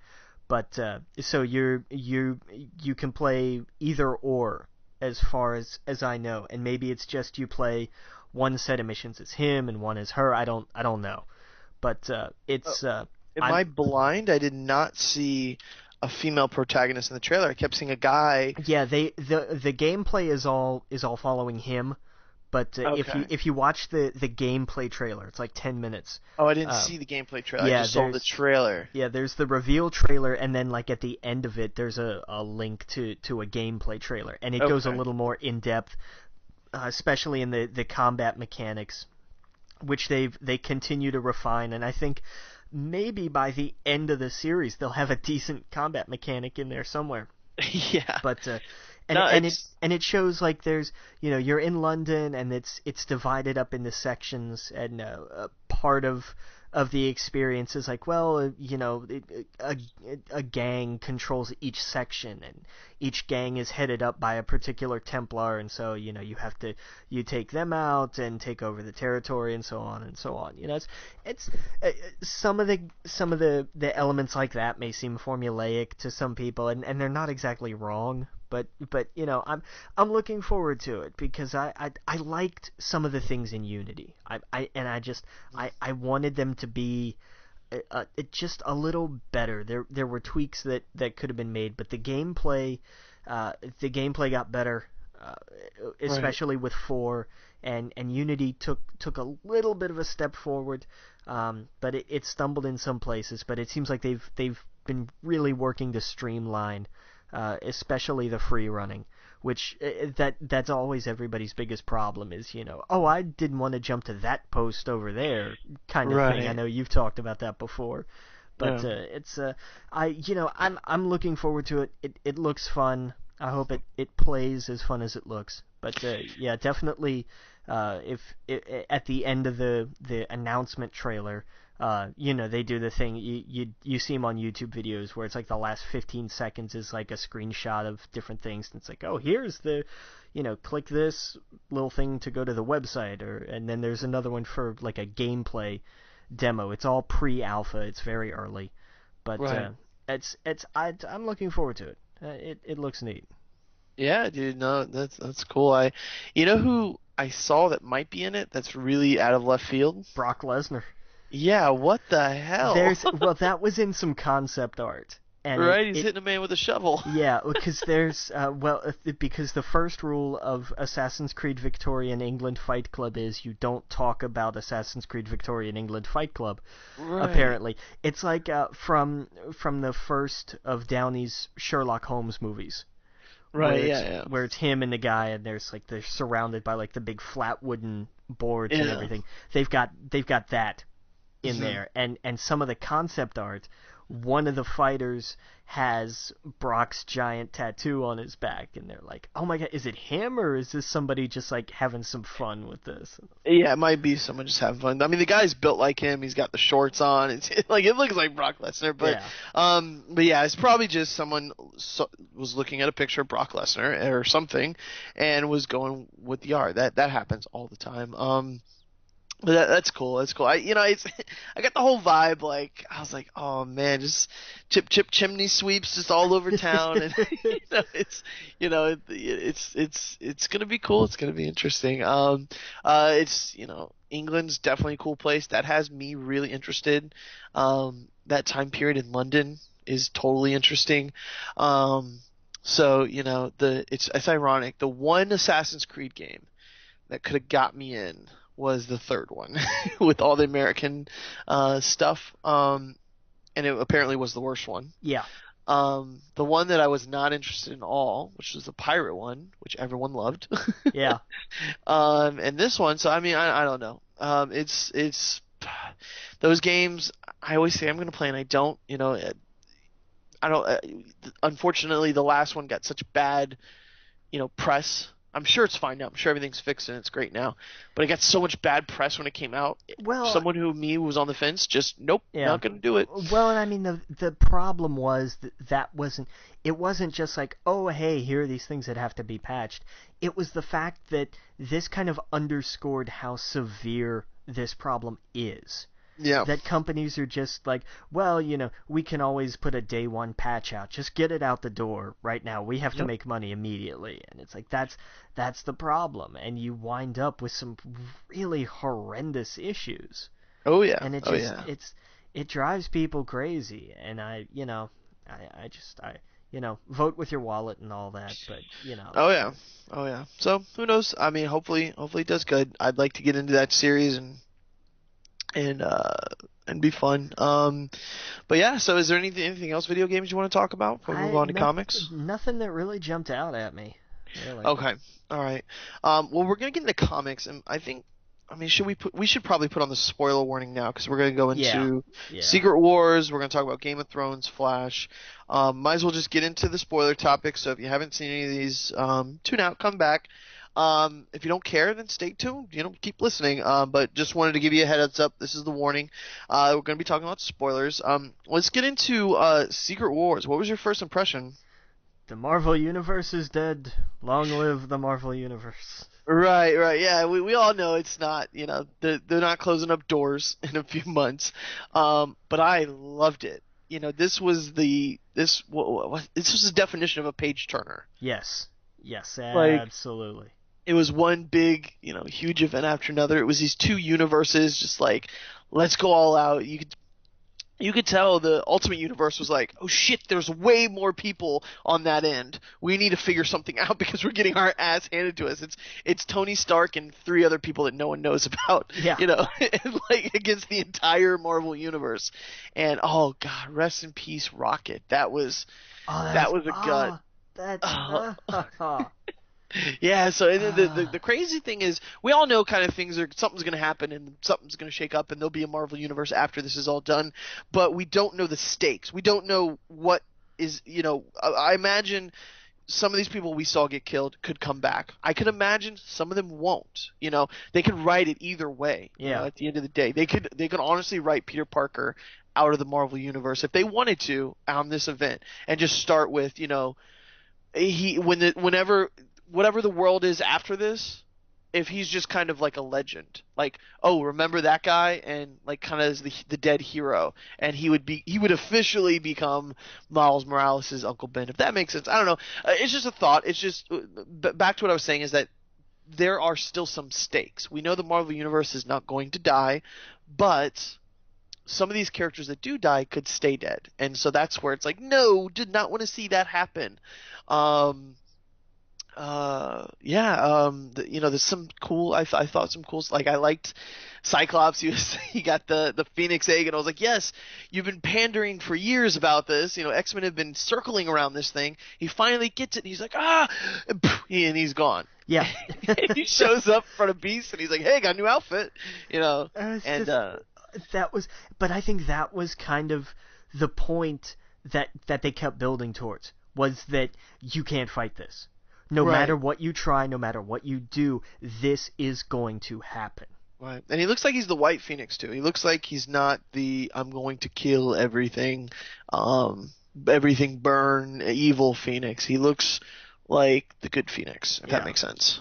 That's what the guy at the comic shop referred to him as, the White Phoenix. I don't know what that means. I guess that's like the good Phoenix in the X-Men lore. Well, as opposed to Dark Phoenix, sure. Dark Phoenix, that's okay. Then that makes perfect sense, because that's what I got when he was saying. He was like, "This is the good Phoenix, the White Phoenix." So I thought maybe there was some obscure reference that I was missing from some comic back in the 80s or something. But So that's good. He definitely didn't look evil. He just looked like, hey, I'm here to kind of save the mutant race. And then he's like, boop, nope, you're going with the Fantastic Four. And but some of the Fantastic Four. Some of the Fantastic Four. Man, and that's going to be interesting. Like, what? Like, she was turning gray, or the art is just, it's questionable what happened. I mean, And we don't know how Battle World gets created. That's right, the other exactly. thing. Like, we know that exists, and we know that all of these different, like, pocket realities actually exist as territories on this planet. But we don't know how this comes to be yet. Right, exactly. I think, we have no idea. I think what happened is, and this is just me spitballing, I think that Reed Richards from the Ultimate Universe has done really essentially what Brainiac did in Convergence, and just picked out pieces of these realities as they died. Because if you remember, he had been paying apparently a ton of attention to all these incursions. Very true. And he kind of hinted like he was ridiculously proficient in destroying the planets to keep him from colliding with the Ultimate Universe. That was how he had kept them alive. Like, he was a one-man Illuminati essentially. But like there's a hint of like he has a plan. And right. I'm curious. Well, that's what I thought about the Beyonders and Doom, like, because they kind of left that, like, he's talking to gods, or he is God, or something with gods, and then they just left that there on the table, because the universes collided. Like, then there was nothing. So I was thinking, maybe same process you're thinking of with Mr. Fantastic, but maybe the Beyonders or Doctor Doom. Like, how fucking crazy would that be? Because looking back at the other Secret War events, it has a lot to do with those two characters, the Beyonder and Doctor Doom. Yeah, exactly. So I can't wait to see what happens with them next. And I think Reed losing his family. Oh my God! Yeah, after all these years, if you've been reading Fantastic Four, that Jonathan, this is what is so beautiful about Jonathan Hickman, and I think years down the road, people will be talking about this, because it's not just Avengers, it's not just New Avengers, it is the Fantastic Four. This has all been leading to this, and if you think about it, he's done this since day one with Fantastic Four. He's been talking about the multiverse with all the Reed Richards. He's been leading into this since the beginning, if you really think about it. And so that buildup of the family, and then now Reed has lost it. What kind of person is he going to be coming out of this? To risk everything, to try and save, as the people that he could, and then gone in an instant. She and his kids are. So it's going to be crazy interesting to see what they do. And what I'm afraid of, and I hope they don't do, this would be the biggest screw up I think Marvel would do with this whole. They're doing fantastic in the movie world. They're doing way better than a lot of other studios. They're kind of the king for comic book movies right now. But if they kill off the Fantastic Four in the comic books, because we've been told the movies are not going to dictate the books. We've been told that, but then again, look at what they're doing to Magneto's, children. You can tell it is dictating it in some way, shape or form. I hope that, the rumors were they were going to get away with they were going to do away with the Fantastic Four. They were going to separate the mutants or kill them or make them not mutants or Inhumans or whatever. I hope that doesn't happen. If that happens, I'm going to be really pissed because as much as I love the movies, it's going to make me not like the comics as much, if that makes sense. I like the Fantastic Four. Jonathan Hickman, did you read Jonathan Hickman's run? No, I didn't. It was great. It was one of the best things I've read in years coming out of Marvel. And it led right into Avengers and New Avengers, and it leads right into this. And that moment where he, everyone can kind of imagine what that, not imagine, you know what I mean? Everyone can kind of understand a father losing his family. That has to be devastating and traumatic, but being with that family for these years, it hits a little bit more, I think, Yeah. And so it sucks, And Doctor Doom plays a big part into that. He's not going to want her to die, or he's very invested in her kids as well too. So, I don't know, it's going to be cool. There was, who else died? It just seemed like some random people were getting killed off. Rocket's what stood out for me. One cool scene I thought was really cool was the Punisher. God, I love that. Right. I love that because it was so pitch perfect. Oh yeah, I love they he all got walked together. Because the punchline wasn't what I was expecting. Right. I thought it was I didn't know it was gonna be funny. Yeah, totally. And so we witnessed kind of the end, and we know a new beginning's gonna happen. I loved how over the years it's been strange. I've always kind of thought the first issues were amazing coming out of Marvel for events, and I'm strangely always excited for Marvel events, and they're never really as good as in my head I think they're going to be. I'll always go back to DC's events, and I actually I sometimes enjoy them a lot more. Like the last one they did with Forever Evil. Oh, for Forever Evil, okay. Right, Forever Evil, Flashpoint, they're really good events. But this last one, the Convergence, has been a total flop for me. And apparently the rest of the country, I don't understand who enjoys Convergence. Unless you're really, I shouldn't say really old, unless you're a really old comic book reader, they're not going to catch you. Those stories from the 50s and before that, I don't know who they're writing those for. So, these are kind of the same events, Convergence and Secret Wars, but I can't explain it. I'm way more excited about this one. I'm way more invested in this one, and I think it's because a lot has to do with we're seeing the main characters. Where in Convergence, we're not. This one has consequences. Right, exactly. And the thing, the free comic book I read for DC. It wasn't Convergence, it was Divergence, wasn't it? Divergence, yeah. And they say nothing matters what's happening over there. I forget what character it was, the Anti-Monitor or not Thanos, but God, I'm losing my mind here. It's late. But it was Anti-Monitor, saying oh, what's happening over there doesn't matter. He literally says that. And so. Yeah, so that's why, like you said, this matters. These characters are dying, and I thought it was funny. Both Spider-Man was like, "What's going on?" and then they're gone. Yeah. They get picked up. And it's random who they pick up too. They pick up Peter Quill, but leave the rest of the Guardians. And sorry, sorry about my mic, but yeah, so like it's really strange what happens. And yeah, but I loved it. I thought it was the definition of a page turner. It when it came out, that was the first thing I wanted to read, and when I was done with it, I was like, I want to read that again. Yeah, no, absolutely. No, I can't wait to wake up in the morning and go get number 2. Yeah, number two's out tomorrow, and that's what's really cool about this is it's weekly, Yeah. and then there's going to be it's 8 issues. Yeah. Yeah, and what other tie-ins are tomorrow? I don't think any. The Oh, only okay. other big thing tomorrow for Marvel is Thor number 8, where Oh, okay. where we find out who she is. Oh, okay. See, I haven't really read much, so I'll probably need to catch up on that. It's good. It's only 7 issues in so far, and it's interesting. Right. Okay. Yeah. No, I'm in. I'm always, I might go. Yeah, because I'm going to the shop tomorrow. I'll probably pick up some of those. See, I like to get trades when I go on planes and stuff. Yeah. So I know that won't be in a trade, but yeah. So yeah, and I loved. There were 2 things from Avengers and New Avengers leading into all of this that I really loved. And one of them was funny, and one of them was funny and poignant.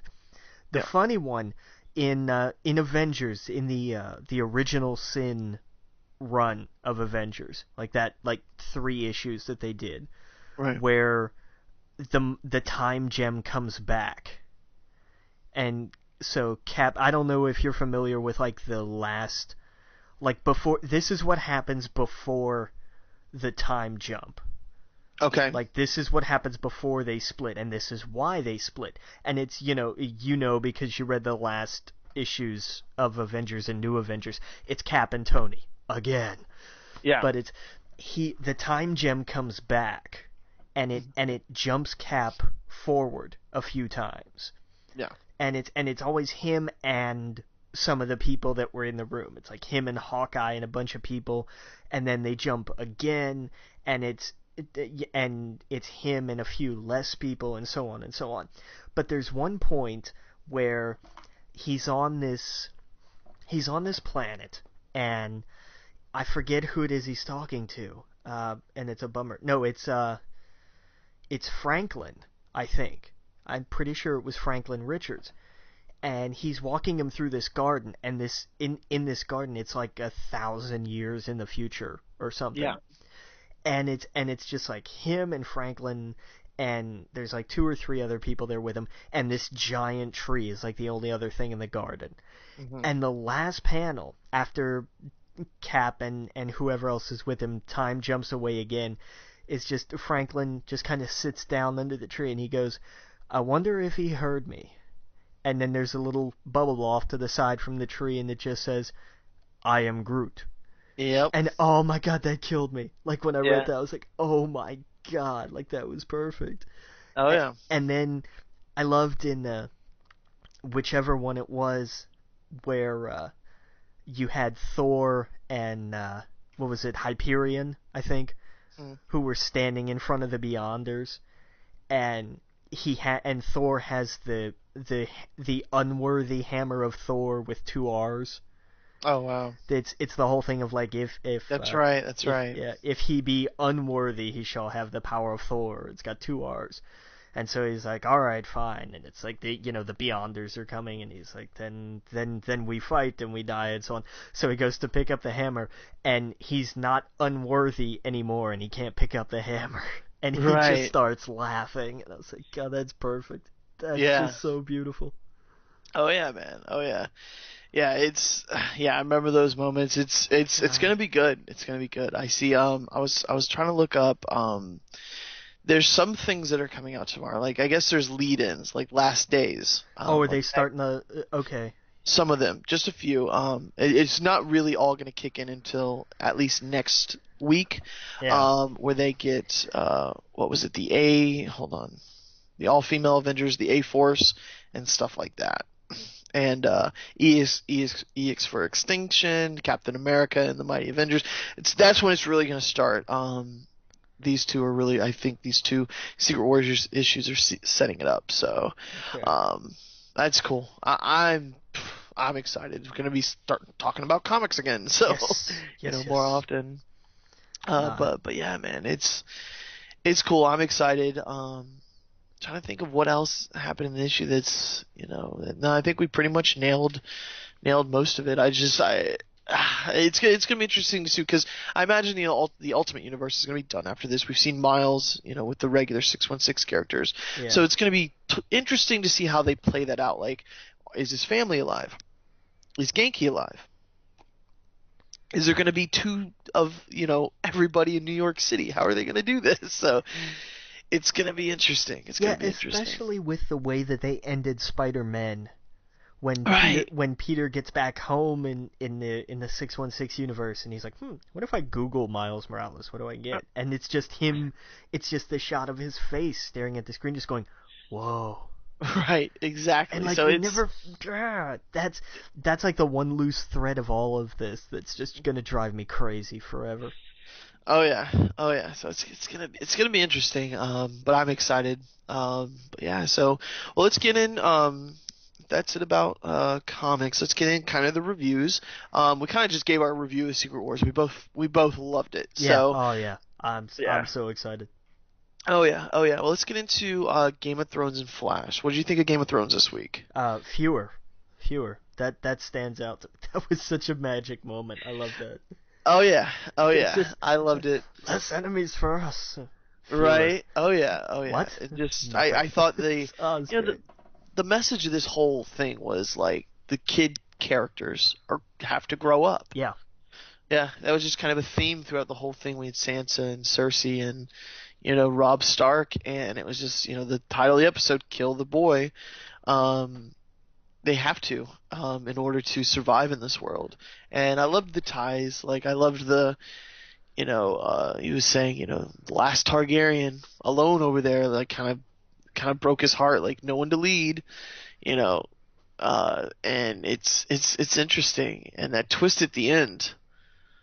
Yeah. Oh man. Yeah. It's to see him. I mean, is that the same thing that happened to Stannis' daughter? Yes. Okay. But how did they fight that with her, though? They mentioned it. Yeah, they talked about it I think it was in the last episode, where they basically just threw every healer, doctor, magician, whatever at it and stopped it. Right. Like, I mean, they don't specifically say what happened, but it was just like they tried literally everything that they could, and it stopped. Yeah. Did you read the books? I did. Okay. So I know that, I think they're kind of blending Jorah and one of the other characters. Okay. Because I haven't read the book, and so I didn't know if that happened in the book. It's the trip with the two of them is different than it is in the book. It's a lot different so far. Okay. But, yeah, I thought that them going to the name's Valyria.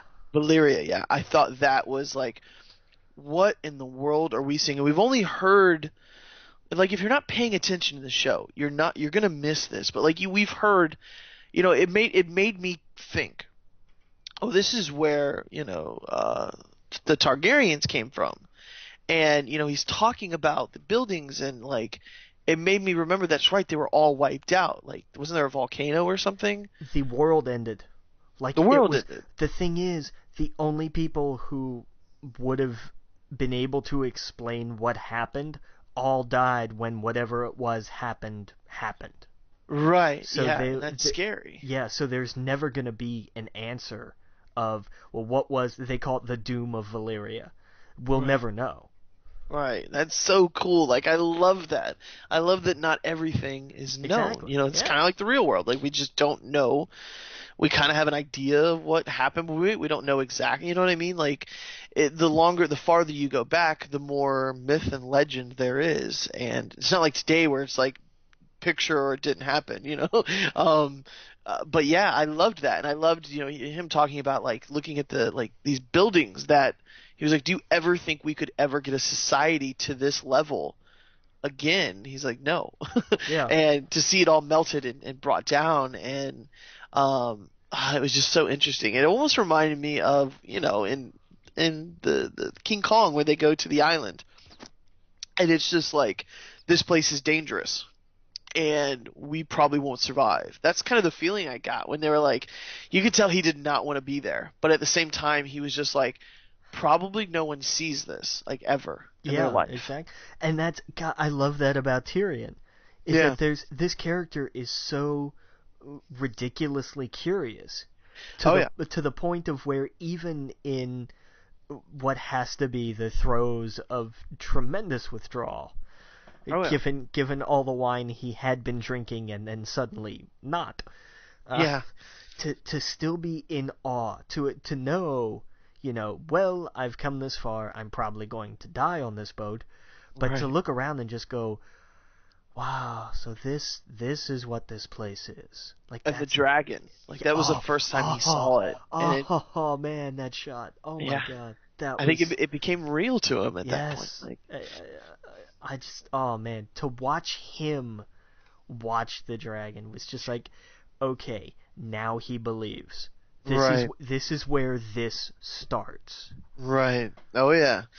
Oh man, I can't wait. Like, it's, and then we talked about the stone people. Like, I guess I never made that connection before. And this is where it comes into paying attention. I really should watch some episodes over and over again to fully grasp what they're talking about. Yeah. I didn't know the disease came from like a person touching you. Yeah. So, but I mean, they explained it to the viewer very easily, like, don't let him touch you. And I thought, oh shit, okay, so he'll die, and then when you see it at the end, you see his wrist stone, you get it. You're like, oh shit, okay, so he's going to turn into a stone person and, live by a river. Or go crazy. So, or hopefully they find someone that can throw all their magic at him. Who knows? I like his character. I think he's kind of been given the shaft, even though he was kind of a backstabber, but at the same time, he was like, look, I'm really sorry. I like how the story with these two, putting these two together, is kind of a story of redemption for both of them. Totally. In very different ways. Mm-hmm. But it is about redemption. It's I like that storyline. I'm looking forward to seeing what happens next with them particularly. Oh yeah. It's exciting. I can't wait to see what happens next. I'm kind of we were kind of promised more Dorne. Am I saying that right? Dorne? Yeah. No, you're right. And we haven't seen that much of it. I thought we were going to see more, especially with like all the leaks of who's in the show and the set pieces and stuff. We haven't seen as much as that as I would have hoped. I would imagine like next episode or two. Right, yeah, I'm sure, because it wasn't. We've been seeing a lot of or not Jon Stark, but Jon Snow, which is cool. So yeah, I think they're probably going to go to the other characters in the next few ones. And how psycho is Rimley? Am I saying that right? Rimley.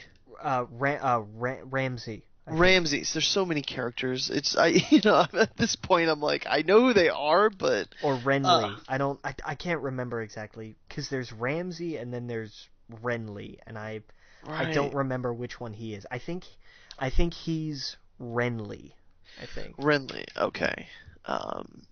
Yeah. But yeah, the kid, the crazy, demented kid. God, man. Right. It wouldn't be Game of Thrones without a crazy psycho kid. We got one. Boy, have we got one. I mean, he's kind of become the King Joffrey of the show. And it's funny because, the first season, it was the South. We just hated King Joffrey, blah, blah, blah, and now it's the North. Like, it's just funny how... Yeah, but the North remembers. Oh, yeah, the North remembers. So... Yeah, that was cool. It's there's a lot of cool scenes in this one, and how she left the note for her, like, burn a candle in this part of the tower, and I'll come after you, and it was what's his name? See, I'm forgetting names now. Reek. Reek, yes. Him and Sansa. That was nuts. That was the first time they see each other. And I think it's very, like, I think this is the kind of the episode where I'm like, he's not all fully Reek yet. Like I think there's still some remnants. There's snatches still there, just like little brief flashes of I don't want to say sanity, but as close as maybe he can get anymore. Right. Theon Greyjoy, that's it. Yes, Theon. Right, so when, I hope some humanity comes back to him. Maybe he saves her and redeems himself or something. I have no idea. I haven't read the books or anything like that. And but yeah, I don't know. I just think there's him freaking out the way he did. He's not fully a dog yet. It's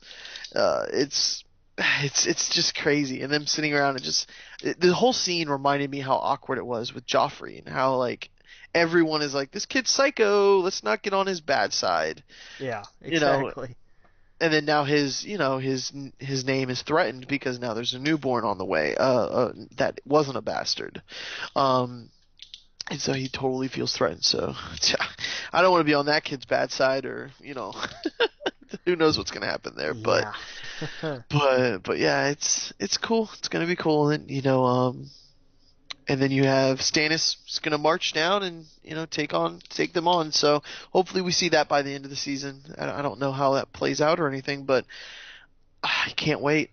But yeah, anything else you want to say about Game of Thrones? No, I think that pretty well covers it. Right. Well, and for the last thing, we got Flash. Boy, did we get Flash. Oh man, was that a good one. Yeah, just the set pieces were crazy. All the guest appearances. I like the part with the bomb where he's like, "I'm not touching this thing. It could blow everything up. Do you see a button or switch on it? Do you see a power button on this anywhere?" Right, exactly. I think Flash can get away with it, but they very conveniently like explain situations where they're just like, "Oh, we took this thing out of a wheelchair that can make it so that we can do this because we needed to be able to ride a way to do this." Later in the episode. Like, it was so convenient, but whatever. I don't care. That's kind of how comic books are. They very conveniently, write things, and who knows, for example, Sue Storm could have just easily been written that Galactus pulled her away at the last second and made her a herald, and that's why she was turning silver, kind of. And it's comic books, so that's how I think of it with this. I was like, okay, that's fine. He's got a thing in his wheelchair that can power something that can make them move these people and yada yada yada. But the team ups were so cool. The stuff with Cold, I liked. Wow, what was the song? Now it's lost on me. The song he played when he went in there. Cold as ice. Cold as ice. Yeah, it was great. Just, and we kind of see the Rogues, kind of like the first kind of like team up, sort of like this is them kind of meeting all of each other, and then he got them loose, and now they owe him a favor. So we all know where that's heading. Yep. Yeah, and so that was cool. And of course, he turns on the Flash, and he's like, "You shouldn't trust me. I am a thief and a criminal. What are you doing?" Yeah, exactly. So I thought that was cool. And then, of course, the big fight at the end. I guess I need to rewatch that. I'm kind of lost at the end. Like, why did I really need to rewatch the end, because I guess I maybe missed something on towards the end, but I saw they all came. You had the Arrows show up, you had Firestorm show up, and they kick his ass. But why? Maybe I'm missing something. Why did they know he was going to be there? Like that's where it kind of lost me. Yeah, it was like the final confrontation. They ran into each other. I'm wondering if I missed a piece of dialogue somewhere. Yeah. I think I did too, and maybe it was just writing of the show. They knew they had to cram it in there, but I think I was just so on board when I saw it. I was like, okay, I don't care, whatever, they're fighting. Yeah, exactly, right. Yeah, and then like Arrow comes in and they briefly explain, you have a new change of color, and Firestorm's there, and so like they use all their powers and abilities to knock him out, and then what are they gonna do with him? Like, I always wrestle with, I kind of, they got to be the heroes and the good guys, and they made a point of saying that over and over in the episode, like, Barry, don't go down that dark road. But like, what are they gonna do? How are they gonna hold this guy so he doesn't kill everyone around him? Like it's to me it's kind of like the Joker. Like, how many times does the Joker have to break out and kill everyone you love before you just end it? Before you just kind of do capital punishment. And I guess it didn't work out for the Arrow, the first season or so or whatever. But it's like, okay, so they have this Wells guy from the future ready to kill everybody to get what he wants. He's already killed your mother, so you're going to arrest him and let him escape again. I don't know. It's just like, okay, so we're going to see him next season or later this season. But yeah, so he's captured.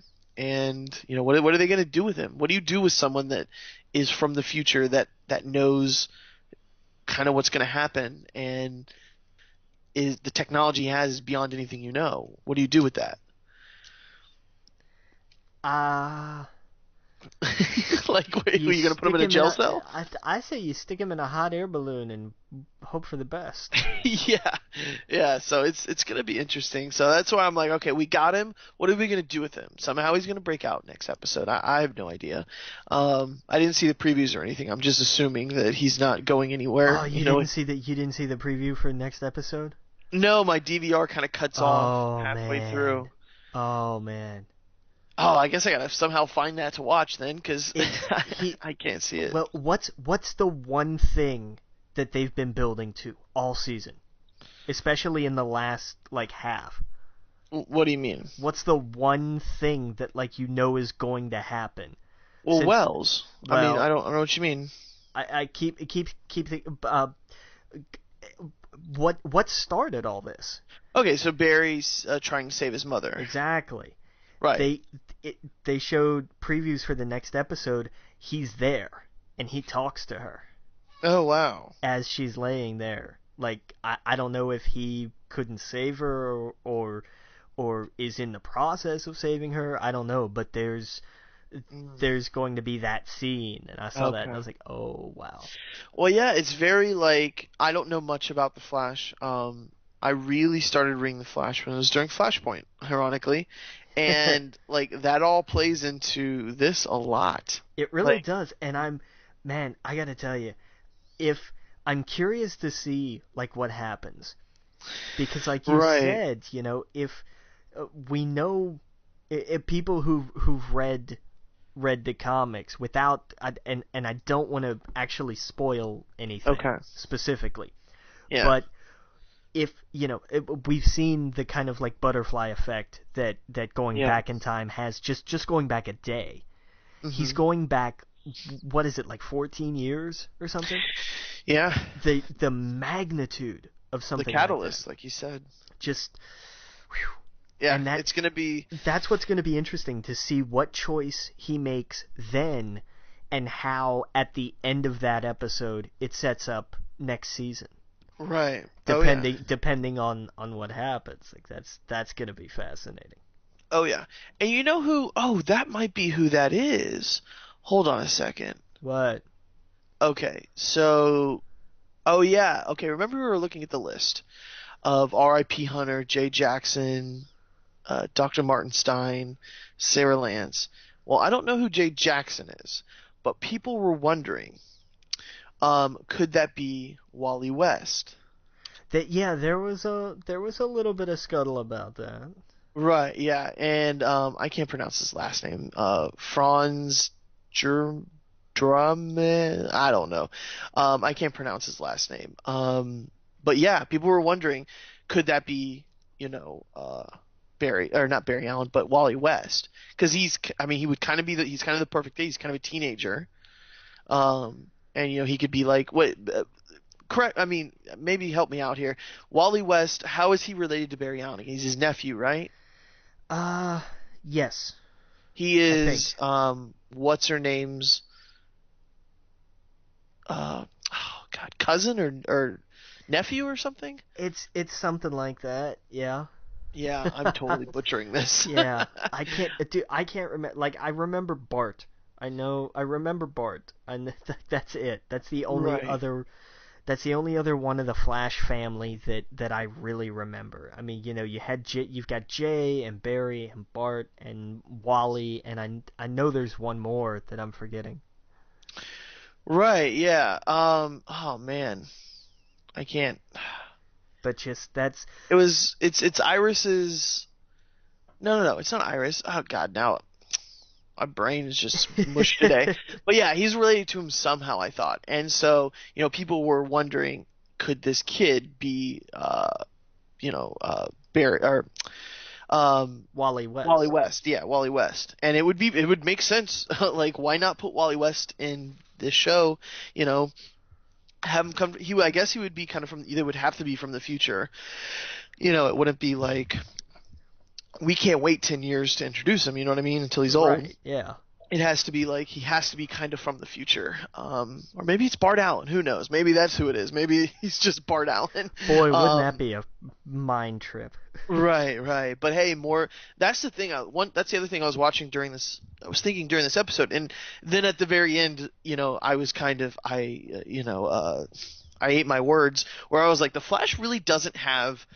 Like he's got a team, he's got his little team around him, but none of them are like as powerful as him, and none of them fight like him either. Like at least with Arrow, he's got some people that could like Diggle, and then they could have his back, Yeah. No, I hear you. Yeah, but in the Flash, he doesn't have anyone on his level.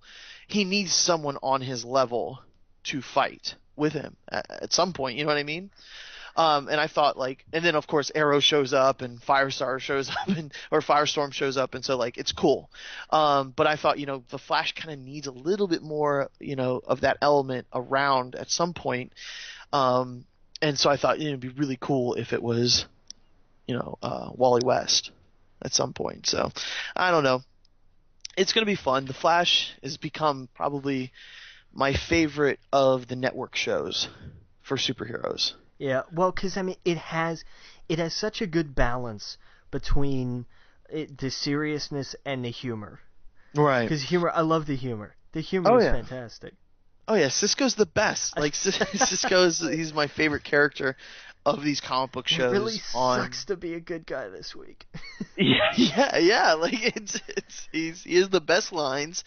He has the perfect lines, and he knows what to say. Like even just stupid little things, like him running back to get the soda. And we didn't know what he was doing at first, but it was just like, what is he doing? And you could tell that was her face. Like, what is this goofball doing? Exactly. But it made sense. He was thinking ahead. He's kind of the brains, and so. It's going to be cool to see, especially if you know anything about the comics, where his character kind of goes, and what directions it go in. And not just his too. Like there's her character goes in a very interesting direction in the comics. Well, maybe I don't know who her character is. Really? Okay. I didn't know she was a character in the comics. Yeah, we'll talk a little about that after the podcast. Oh, okay, awesome. Oh, and what about the Easter egg? I loved God, that was because and that's my point. That's my point. It was such a throwaway thing. They were like Ferris Air. I thought this place closed. It did. One of their test pilots went missing. Boom! Just a whole another part of the DC universe was just teased. I loved it because man, because it was done in such a way that it could lead up to anything. And it could also be nothing. It could have just been, here's a fact, done, and it's never mentioned again. Well, let's talk about where's the Green Lantern rights when it comes to TIA television? Like, where does that even lie? Because if it is with the CW, what? Like, I couldn't even imagine a show on the CW with the Lantern. But if they use the characters in their shows, people have been rumoring for years that Diggle could be Jon Stewart, and I've heard that rumor, and I thought, why not? That's cool. But for that whole side of the DC universe to be teased at and just kind of name dropped like that, that would be huge for the Green Lantern stuff to kind of pop in and poke its head and be like, hey guys, we're here too in this world. I don't know, it's cool.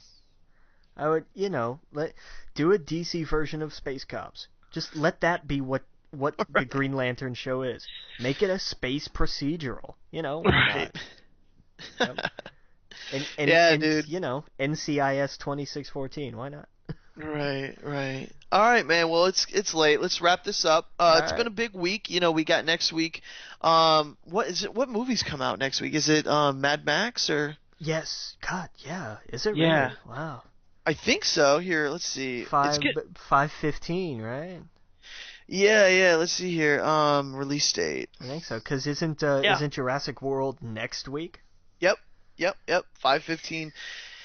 Yeah. So, and that's getting crazy good reviews. So I'm excited. I was kind of excited about it to begin with, but now that I'm seeing the reviews, like at Rotten Tomatoes, it was 100% for a while. Now it's at 98. Wow. IMDb has it at 9.2. Reviews are off the charts, so hey, good. That's awesome. And so yeah, no, we'll have a lot to talk about. We won't talk about, or maybe we'll talk about Mad Max. I'll probably see it between now and then. But keep in mind we have the Avengers this weekend, and I'll post that all over Facebook. So yeah, Friday we'll have the Avengers show up, and then next week, we might bring in Mad Max. We'll have Secret Wars. We'll have of course, any new movies, TV shows, and anything that kind of happens in the week. And is it the season finale of Flash and Arrow next week? The season finale of Arrow tonight. Oh, that's right, tonight, definitely. So, we'll be talking about that. And Yeah, yeah, and so season finale of Flash next week. Yeah. So yeah, yeah. So we'll we'll have wrap all that both to of talk those. about and more. So, well, we're heading out, Captain. Captain. Captain. Captain. Captain. Captain. Captain. Captain. Captain. Captain.